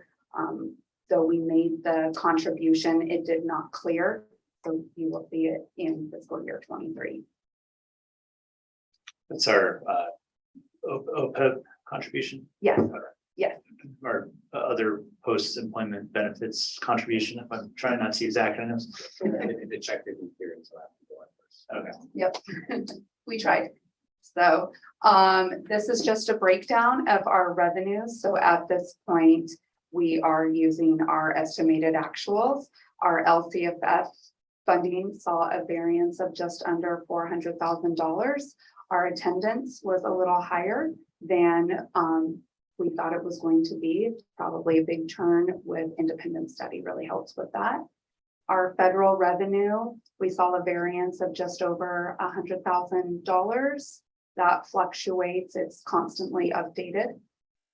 Our other state revenue, this is where the big change was. We were given a large deposit in our educator effectiveness block grant and our extended learning opportunities program grant, not to be confused with the other ELO COVID funding. So that was not part of our budget. It is now in fiscal year 23 budget, and you will see updated spending plans at first interim. Our other local revenue was down by just over $300,000, and that often has to do with donations anticipated to come in and also interest on some of our accounts. Is that also refunds? That You don't know. no, I don't know for sure. I'm sorry, I was working it through in my head. Yes, that is where our parcel tax show. So Yeah, I was just asking because we had an issue this last year with, so we have a partial tax in the district, which we put towards teacher salaries. And if you are a senior citizen, you're allowed to apply for an exemption. And the year prior to Ms. Bonivert's arrival, they had forgotten to exempt folks. They were charged, so we had to provide refunds. So the majority of that big red number right there was us providing not just this year's refunds, but last year's, because folks that should not have been paying it were charged. So just one more note on this, of the $2.5 million variance, most of it is restricted funding. Here are our fiscal year 22 expenditures compared. Our certificated salaries, we saw a variance of $174,000. That is mostly in our substitute costs. It's really hard to know what we're going to pay on that. Same with our classified salaries. We did encourage staff when we had extra jobs to do this year. We did allow for some overtime and extra projects. So that is reflected in that. Our employee benefits, we do budget for all of our employees to receive our full benefits, and sometimes they opt out of certain things, or we will have a part-time classified member that is not a CalPERS member, and the system does not distinguish between those. So you'll always see a bit of a variance with our benefit. Our books and supplies, the variance is really in anticipated COVID funding that was not spent.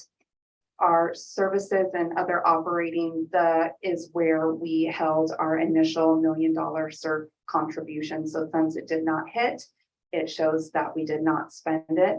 The other $300,000 is just a change in services operating from year to year. Our capital outlay in the general fund, we had a very small piece this year, and our other outgo, that is historically, we didn't always budget for all indirect costs, and we do recoup them at the end.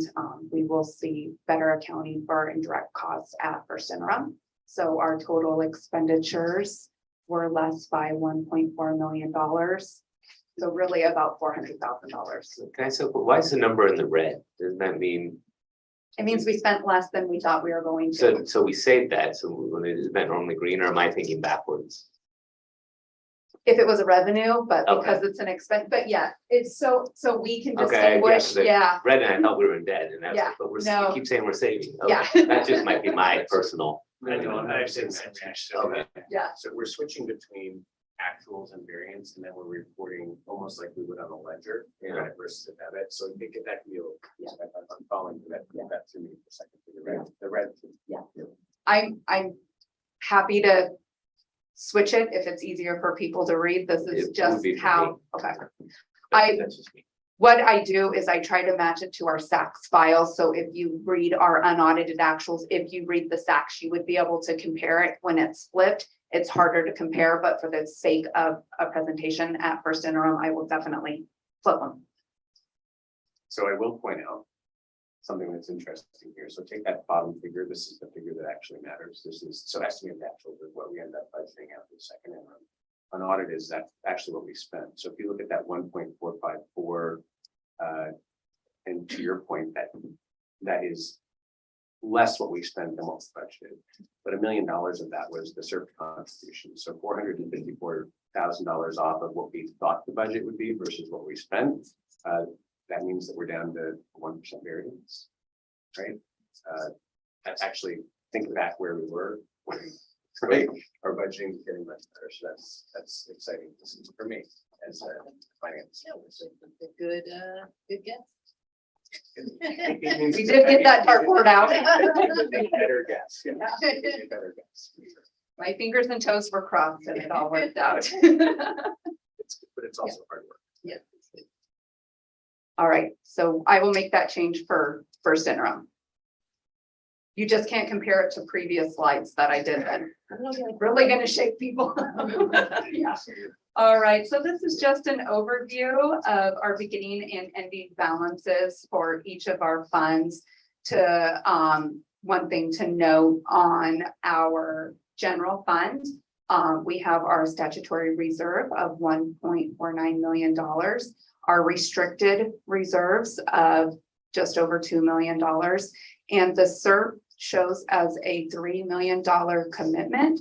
That is our initial commitment that did not hit in closing. And when the board approved the initial resolution, the goal was to add a second $1 million at year-end closing, which if the first one didn't hit, obviously the second one didn't. And then the third $1 million accounts for the 22-23 school year $1 million contribution, which was not a part of the initial adopted budget because they happened in tandem. So that just commits those funds, so they don't show as funds that are just hanging around. Our student activity, we didn't see any change in that from the beginning balance into ending. That is mostly due to the fact that this was a new fund for this year. It used to be in our general fund.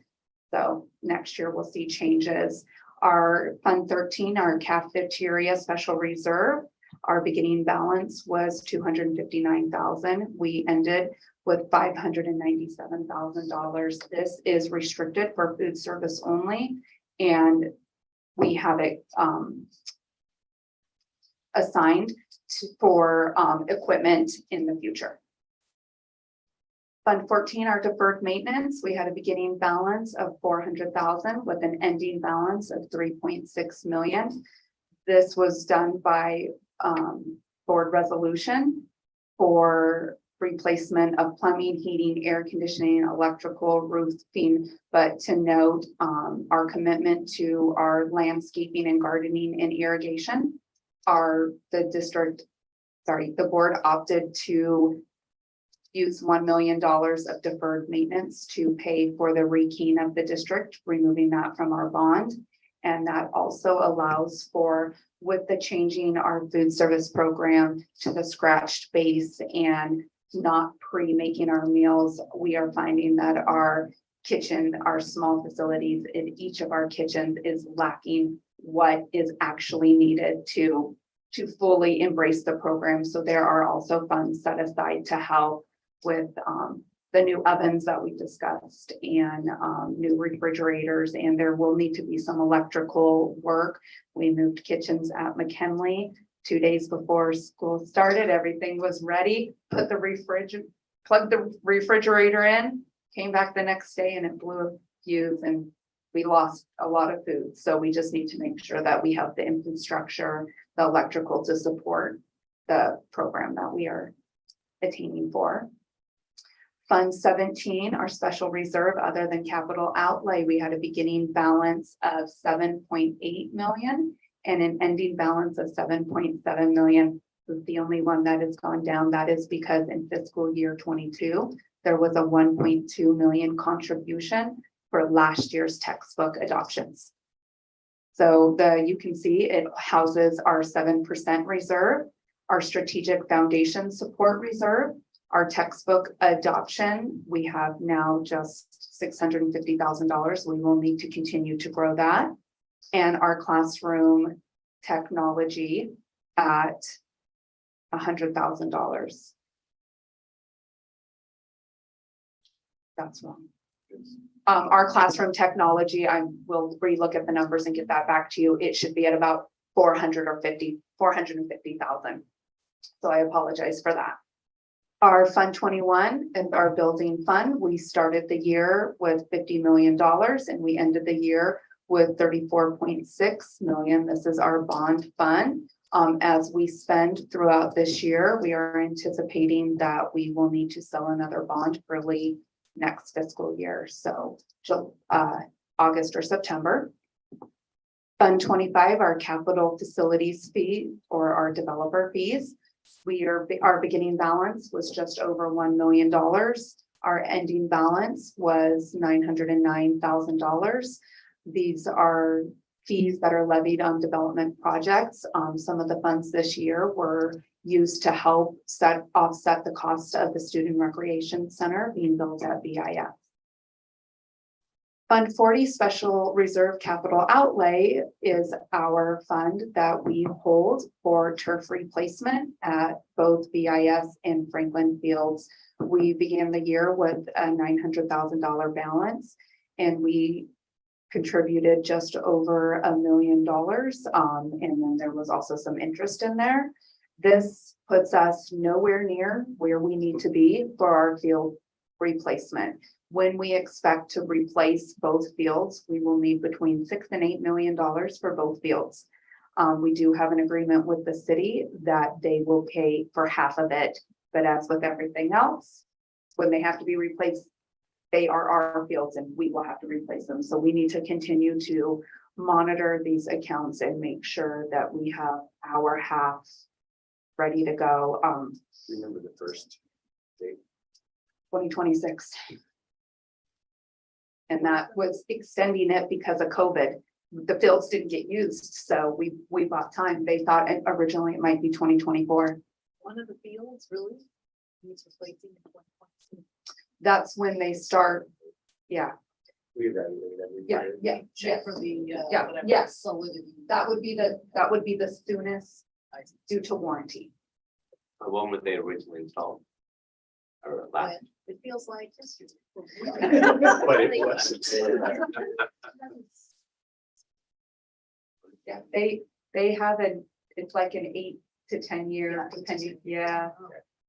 So it's already been that long, but we did buy some time because of COVID, they didn't get the use, so it gets evaluated every year, and the year that they tell us we have to do it, then we have to do it. And I think we kept it up better. We paid Yeah. that, but Yeah. And I cannot remember off the top of my head which one is 2026, but one is 2026 and then one is 1 to 2 years later. They should not need to be replaced at the same year. I know. You just said that, I can't believe that. Yeah. Any questions? And then our Fund 73 is our foundation private purpose fund. You see a slight increase because we are gaining interest on our accounts again. Any questions? No, I don't have a question. Anybody else? All right, we need to vote on this. And our motion to approve the 2021-22 unaudited actual report. I'll move to approve. Doug, is there a second? I'll second. Thank you, Elizabeth. All those in favor? Item I, final read, board policies and administrative regulations. Okay, thank you. Tonight we bring forward 4 policies that have had title changes by Gamut. The policies have not changed, or 3. Sorry. They have either had a title change or they are being deleted from our current CSBA. And were there any questions on any of those policies?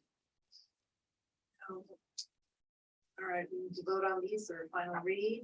Is there a motion to approve these board policies and administrative regulations? I'll make a motion to approve these board policies and regulations.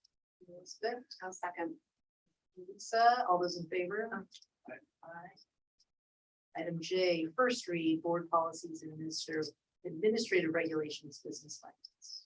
All right, thank you, President Wong. Tonight, we bring forward for policies for transfers of funds, facilities inspection, electronic signatures, food service child nutrition program, and operating cafeteria funds. These are all policies that are either new and we did not have with the law changes for free lunch for all. You'll see those reflected in the food service ones or updated to meet current regulations. All right, this is a first read. It's your chance to adjust any edits. All right, no comments. Thank you. President Wong, if I may, please. I noticed Brian was nice enough to put it till the end, but it's going to be a late meeting. He missed his opportunity to do the DEA report earlier, and we did a study session. So once he missed that narrow window, he had a long wait. So would we mind hearing from Mr. McManus for the DEA report before we continue on through this evening's agenda? I move to approve. It's a school night. It's fine. Yeah, sure. Great. Thank you. This is what I get for looking at the agenda without reading the agenda. We won't tell your students. So I just used to the meetings always starting at 6. I mean, there's some things should be consistent, but I'm paying for it. So good evening, and I hope you're all doing well. I'm Brian McManus, the 5th grade teacher at Washington Elementary School and the Burlingame Education Association president. It's such a relief to begin this school year as normal as possible. You know, in the past few years, especially at Washington, have been tough on all of us, and it's such a relief to be starting this year with a clean slate. You know, mask free, COVID fears abated, and move forward, looking toward the future.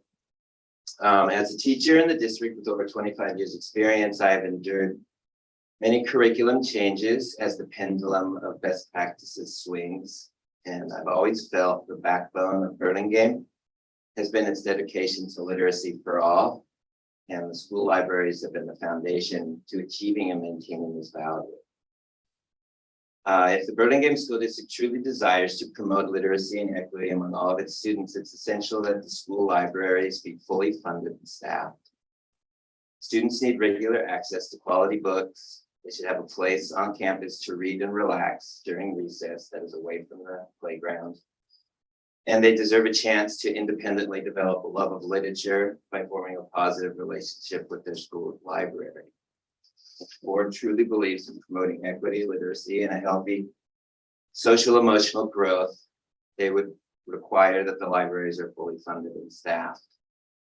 I'm pretty sure that you approved hiring a 4th library media aide, but that position has never been filled. And I don't know if that's because nobody's applying for it or not, but I'm not sure if it's been removed from the ed joint. Furthermore, the library staff should be allowed to do their jobs. It's unreasonable to ask the library staff of 3 to manage all the new curriculum materials, as well as maintain the library computer database and provide meaningful weekly lessons to all the students. As teachers, we want this, but not because it's good for us, but it's because it's what's best for the children. So we encourage BCE to reevaluate its funding priorities as well, and to make library services a top priority along with PE and music. Speaking of PE and music. It was a year ago. Just wait, no, it was a year ago that I spoke to the board about changing the district's position on granting permanent status to the music and PE teachers. And as I said last year, your attorney, Greg Janis, told me in numerous negotiation meetings that this is a board decision. And it's not a negotiable issue.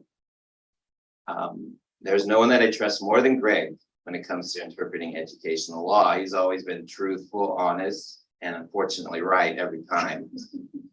Also, I mentioned that in a BSD strategy team meeting, Superintendent Montanita said that he supported changing to offer the music and PE teachers permanent status. So I bring this to your attention again because we are asking that you, the board, address the issue and correct this practice. The district has lost many quality professionals because of job insecurities created by keeping employees on permanent temporary status. So I ask that you change this antiquated practice. Your lawyer says you can do it. Superintendent supports making the change, and all the educators in Burlingame School District support granting permanent status to music and PE teachers. So please don't ignore this issue. It's the right thing to do. And the excuse of budgetary uncertainties can no longer be the reason with the 2.6 million strategic foundation support in Fund 17. To back it up, that's safely saved away. So finally, speaking of funding, I just wanted to mention that we will be beginning negotiations after the new year for the 2023-2024 school year.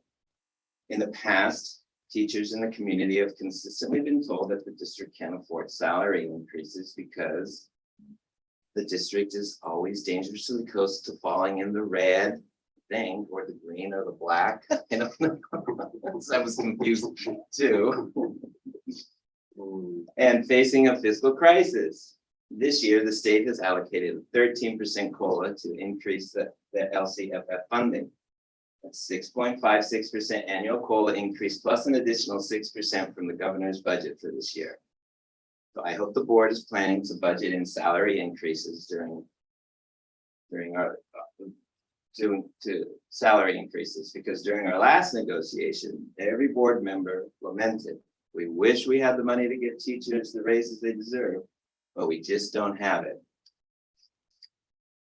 Well, this year you've been given an excessive amount of money from the state, and I hope you'll share the windfall with dedicated staff that deserves it, not simply create new savings funds to divert the money intended to serve the students in the classroom right now.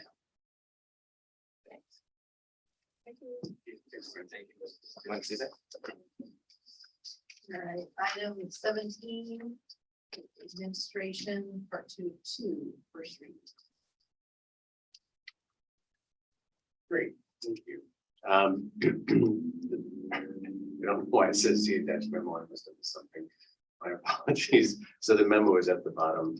It gives you the summary of what we are updating here. This is the first read of our capacity policy, our regulation of purpose of fundraise, and our revision of our memo for, sorry, it's getting cut off. For administration. So it's just the summary of the changes in the two policies. We do have I'm sorry, any questions from trustees on either of the two policies? Yes. I just, it talks about a committee.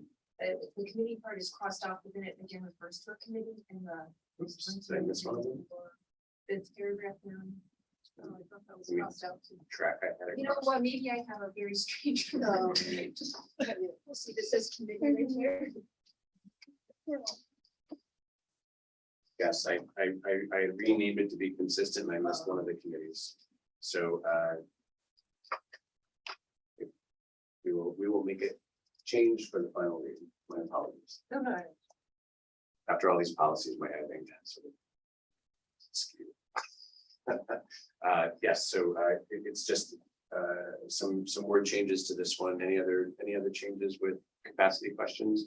This was also done through a legal process called CEQA. So since we were adding a new grade level, We had to submit a CEQA to increase all of our school sites, elementary school sites, pardon me, by 20%. And there is a hard classroom, meaning an actual structural classroom, not a portable, to accommodate that maximum number of students. I don't want this to alarm anybody because one might read this, for example, as there are 672 students at Franklin.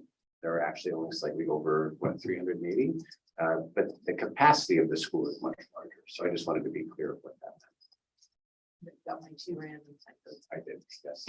I got that email, but I wasn't gonna bring them up, but yes. Yes. Roll, you know. And then the other one is language revision for the purpose of funds raised. And there is a comment. Jen?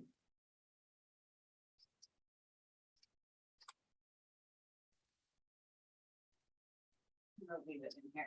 Am I allowed to read? Yeah. Yes. Sure. Thank you to our superintendent for making important changes to the purpose of funds raised policy. And thank you to all of our school board members for allowing comments. I'm here as a parent, member of the community, and BCE board member to explain why it's essential to incorporate input from PTA and BCE before passing any revisions. Several things merit such input, including but not limited to the changes COVID has brought to the nature of fundraising efforts.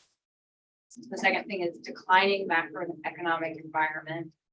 And the third is our failed experiment of the joint fundraising campaign. And the fourth, but it's not limited to this, is it's missing the benefit of the self-regulation versus the singular right of refusal that's being put on BCE. As a reminder, the purpose of funds raised was created in 2012 to emphasize the collaboration required for successful fundraising for the Burlingame School District. Certainly, the environment has changed since then, but the need to collaborate and build a joint strategy is not. Let's be sure to take what we've learned and evolve our fundraising as a coalition, sharing a single goal and not trip on short-sighted omission. Thank you for allowing me to comment. Thank you. More comments. Nope, just the one. All right, that's our first read.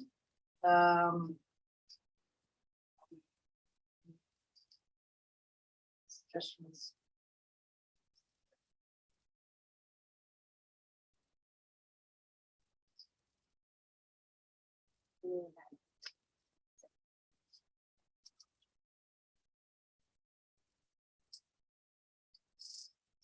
Well, and that's what I'm asking. Does anybody have a comment?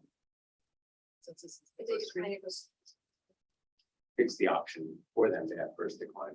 So the former policy said anything of monetary value. And there have been situations that have come up that have caused distress in between PTA and BCE. Something having monetary value, but BCE is not interested in using it in their auction. It might not be of a large enough monetary value. And so so no one gets to use it. And PTAs have asked that there be a function. Now, there was a function in before, it was their vice president of fundraising. But that changes every year. And so we just changed it to be the one consistent staff person that they have. A lot of. Well, it puts the responsibility for communicating that. It doesn't mean that she makes that decision by herself, but that is the one consistent person that we have. Assuming it's always she, but that's the one. That's person.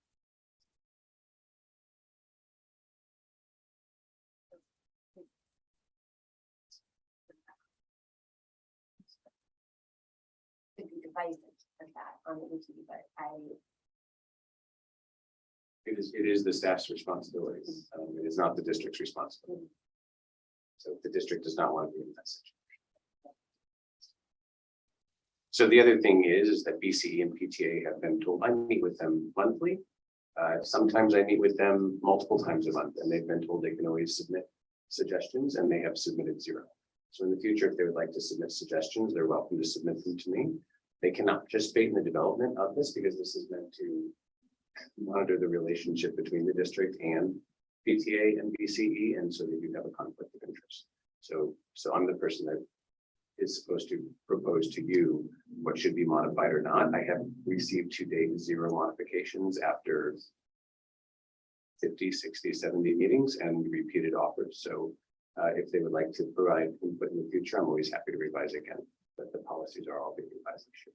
And so can a first read be like held back for the option for, I can modify it. If that's what you're asking. Mhm. so we can move it to first, or we could move it to final read, but in the final read, if there's a modification in between. Mhm. So that's an opportunity for BCE. If they ever put something in any place, sure.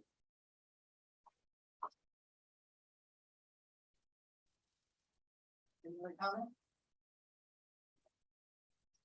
All right, item 18, human resources, resolution 2022/23-9, assignment based on education code 35029, superintendent for 2022/23 school year. Good evening. That was a very long title. Okay, so I'm bringing forth to you resolution 22/23-9, assignment based on Ed Code 35029 for superintendent for the 22-23 school year. Ed Code 35029 allows the governing board to waive the credential for the chief administrative officer of that school district under your jurisdiction. Superintendent Chris Benitez has prior experience and certification as the public school administrator in the states of New York and California. So the Board of Trustees of Burlingame School District may waive California certification for Superintendent Benitez. All right, any questions?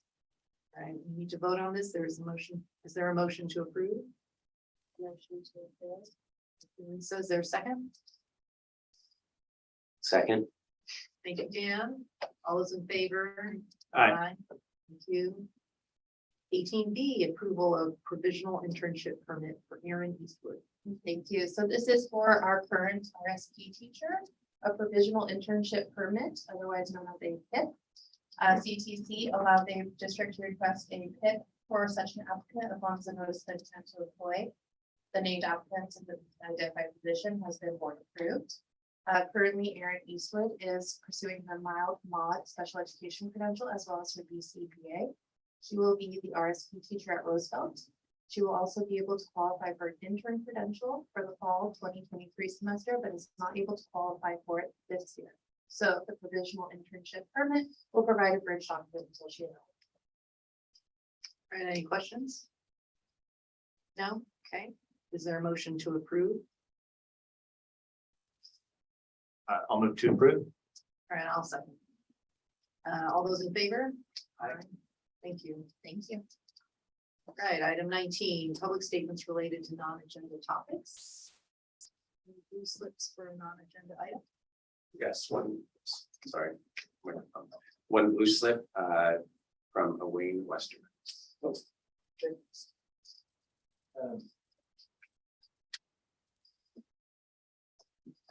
So I wanted to make the board aware of the movement started by Dean of UC Davis, Dean of Engineering, who's a air quality expert. Built these do-it-yourself air purifiers, and their biggest advantage is they're 5 to 10 times cheaper than the HEPA purifier. I think each teacher has one up their classroom, like a Winix purifier. And one of these was just built by a class of fifth graders in Connecticut and given to the White House.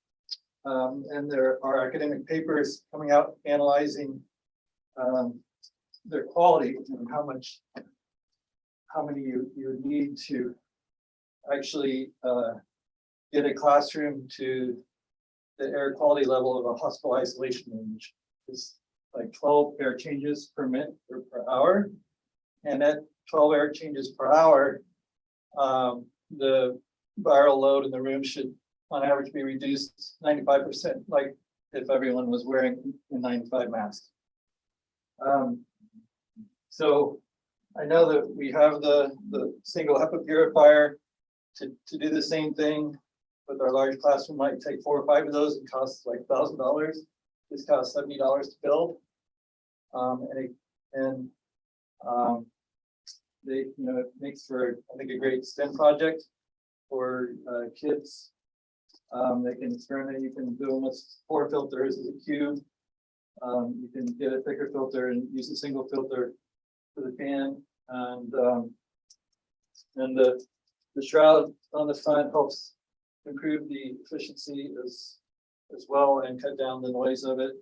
If you'd like, I could turn it on and show you how quiet it is. So I know that, hopefully COVID is on a down wave again, but we don't really know. And I think a lot, some, maybe 20% of students and parents are still masking and concerned about this. And there's still a lot of medical studies coming in showing that at least people with long COVID, it can be really disabling, causing cognitive deficits and increasing risk of Alzheimer's and a lot of potential really bad outcomes still for the community for people with weakened immune systems. So I'm not, I know that, people are trying to move on, but it's not really clear that we're out of the woods, and I hope that there'd be at least some investigation of trial or have some people experiment with this as a way to get a more scientifically verified air quality to a very high level in our classrooms, cafeterias, dances, things like that. So questions? I've been studying. I was just gonna say, we're actually not allowed to interact. We just have to receive the comment. Okay. Yeah, so we appreciate that. And if you have any other information you want me to share with the board, you can just email it to me. Okay, great. Thank you. Thank you. And any more business? That's it. All right, so item 20, board requested items. Deep dive into data from the Health Kids Survey, update on the implementation of new curriculum. Are there any new board requested items? Well, I have a request, but I'm not sure if you call it a requested item. But I think it's pretty awesome how we're going through so many policies, and it's good we're getting this all updated. I was just wondering if we can get them a little bit further. If we know that we're gonna be doing a bunch of them. So it's, this is not meant to sound whiny. It's a huge list. Yeah, for it's them. amazing what you're gonna be, it's so There's important. there's 4 of us, so they have to do all their areas. I have to read them all. Yeah. Kirsten has to keep us all. It's like herding cats. We have hundreds of policies and none of them have been revised for 10 to 15 years, right? So I know it's a major board goal. It's one we had to put off for the first 2 years because we were just too overwhelmed with our other goals. So I have discussed how maybe we can slow it down, but it's just as much work for us, and it's a deadline every week. So we could, if the board is interested in extending it out longer for more years. Right now, we're trying to get it done in about a year and a half. But it takes a long time and a lot of work. I was just wondering if we could move the cadence, so maybe we could get them like a week earlier, so that we have more time to do them before a meeting. That was my only, like, is there something we could sync a little bit different? We will need to talk about it. Okay. I honestly I actually don't know the answer. I know it's been stressful, the pace that we're doing it ourselves right now. So Just wanna make sure we're giving it all like full. yeah. So remember, we are doing 2 reads of everything. So we asked the board, we don't have to, right? So our other option to make it more efficient was just to do a single read with any changes in the vote. But so that everybody had time to read it and then give input. It does show up twice, right? A full month apart, which is the time that folks have the opportunity to really read and process and propose changes. I don't know that we can handle the increased workload. I'm gonna have to check. I did, yeah, I was just wondering. Before the 3 of them kill me, I'm just like, Yeah, I I'm wasn't not gonna say thinking anything more. increasing, just stretching it, maybe one week, we could draw off the piece. But I understand, like, it's amazing what you guys are doing. It's so important, incredible. I And really, it's way I over was here. just We're wondering. waiting on it. I was just Something gonna, answers yeah, I honestly don't know. We need to talk about it. I was just gonna say, to the extent it's interfering with other things that you need to do that are directly education related, I mean, I would be comfortable slowing down the pace and extending the deadline, but I don't think I was part of necessarily setting the goal, the overall goal at the beginning, so. I think they're hugely important. Every time we run across them, it's like, They're out of date. we need to, it's hugely, hugely. So I think the preservation of the first read will aid in your chance to read it, because you can still make changes on the second. Read.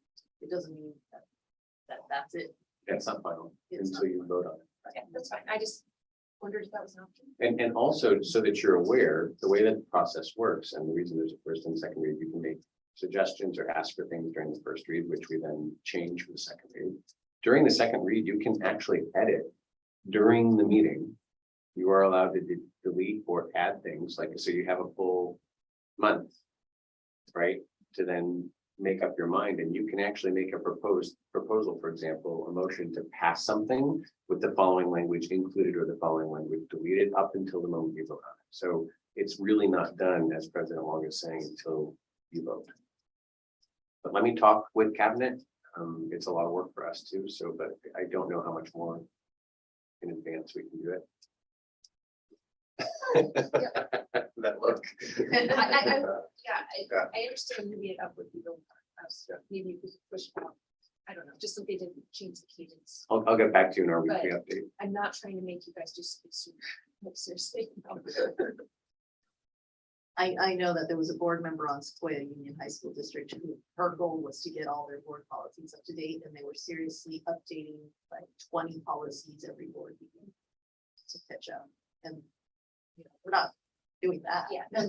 So incredibly, we're probably pretty close. Yeah. I was gonna say we're pretty But close. that's what it requires, you know, Yes. it's a real effort to try to. No, we need to do this. This is very important. And the trap I'm trying to avoid, since, like I said, I will acknowledge I've got 2 years with other priorities being more pressing.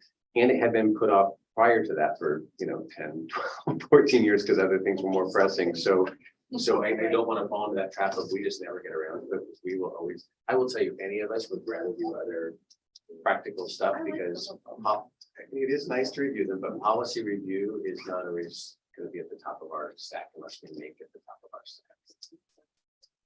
But we will get back to you. I'll get back to you. Anybody else have a request? Right, if no requests, there a motion to adjourn tonight. Lisa makes the motion. Is there a second? I'll second. Doug, thank you. All those in favor? Aye. Thank you all. Thank you. That was actually the first meeting.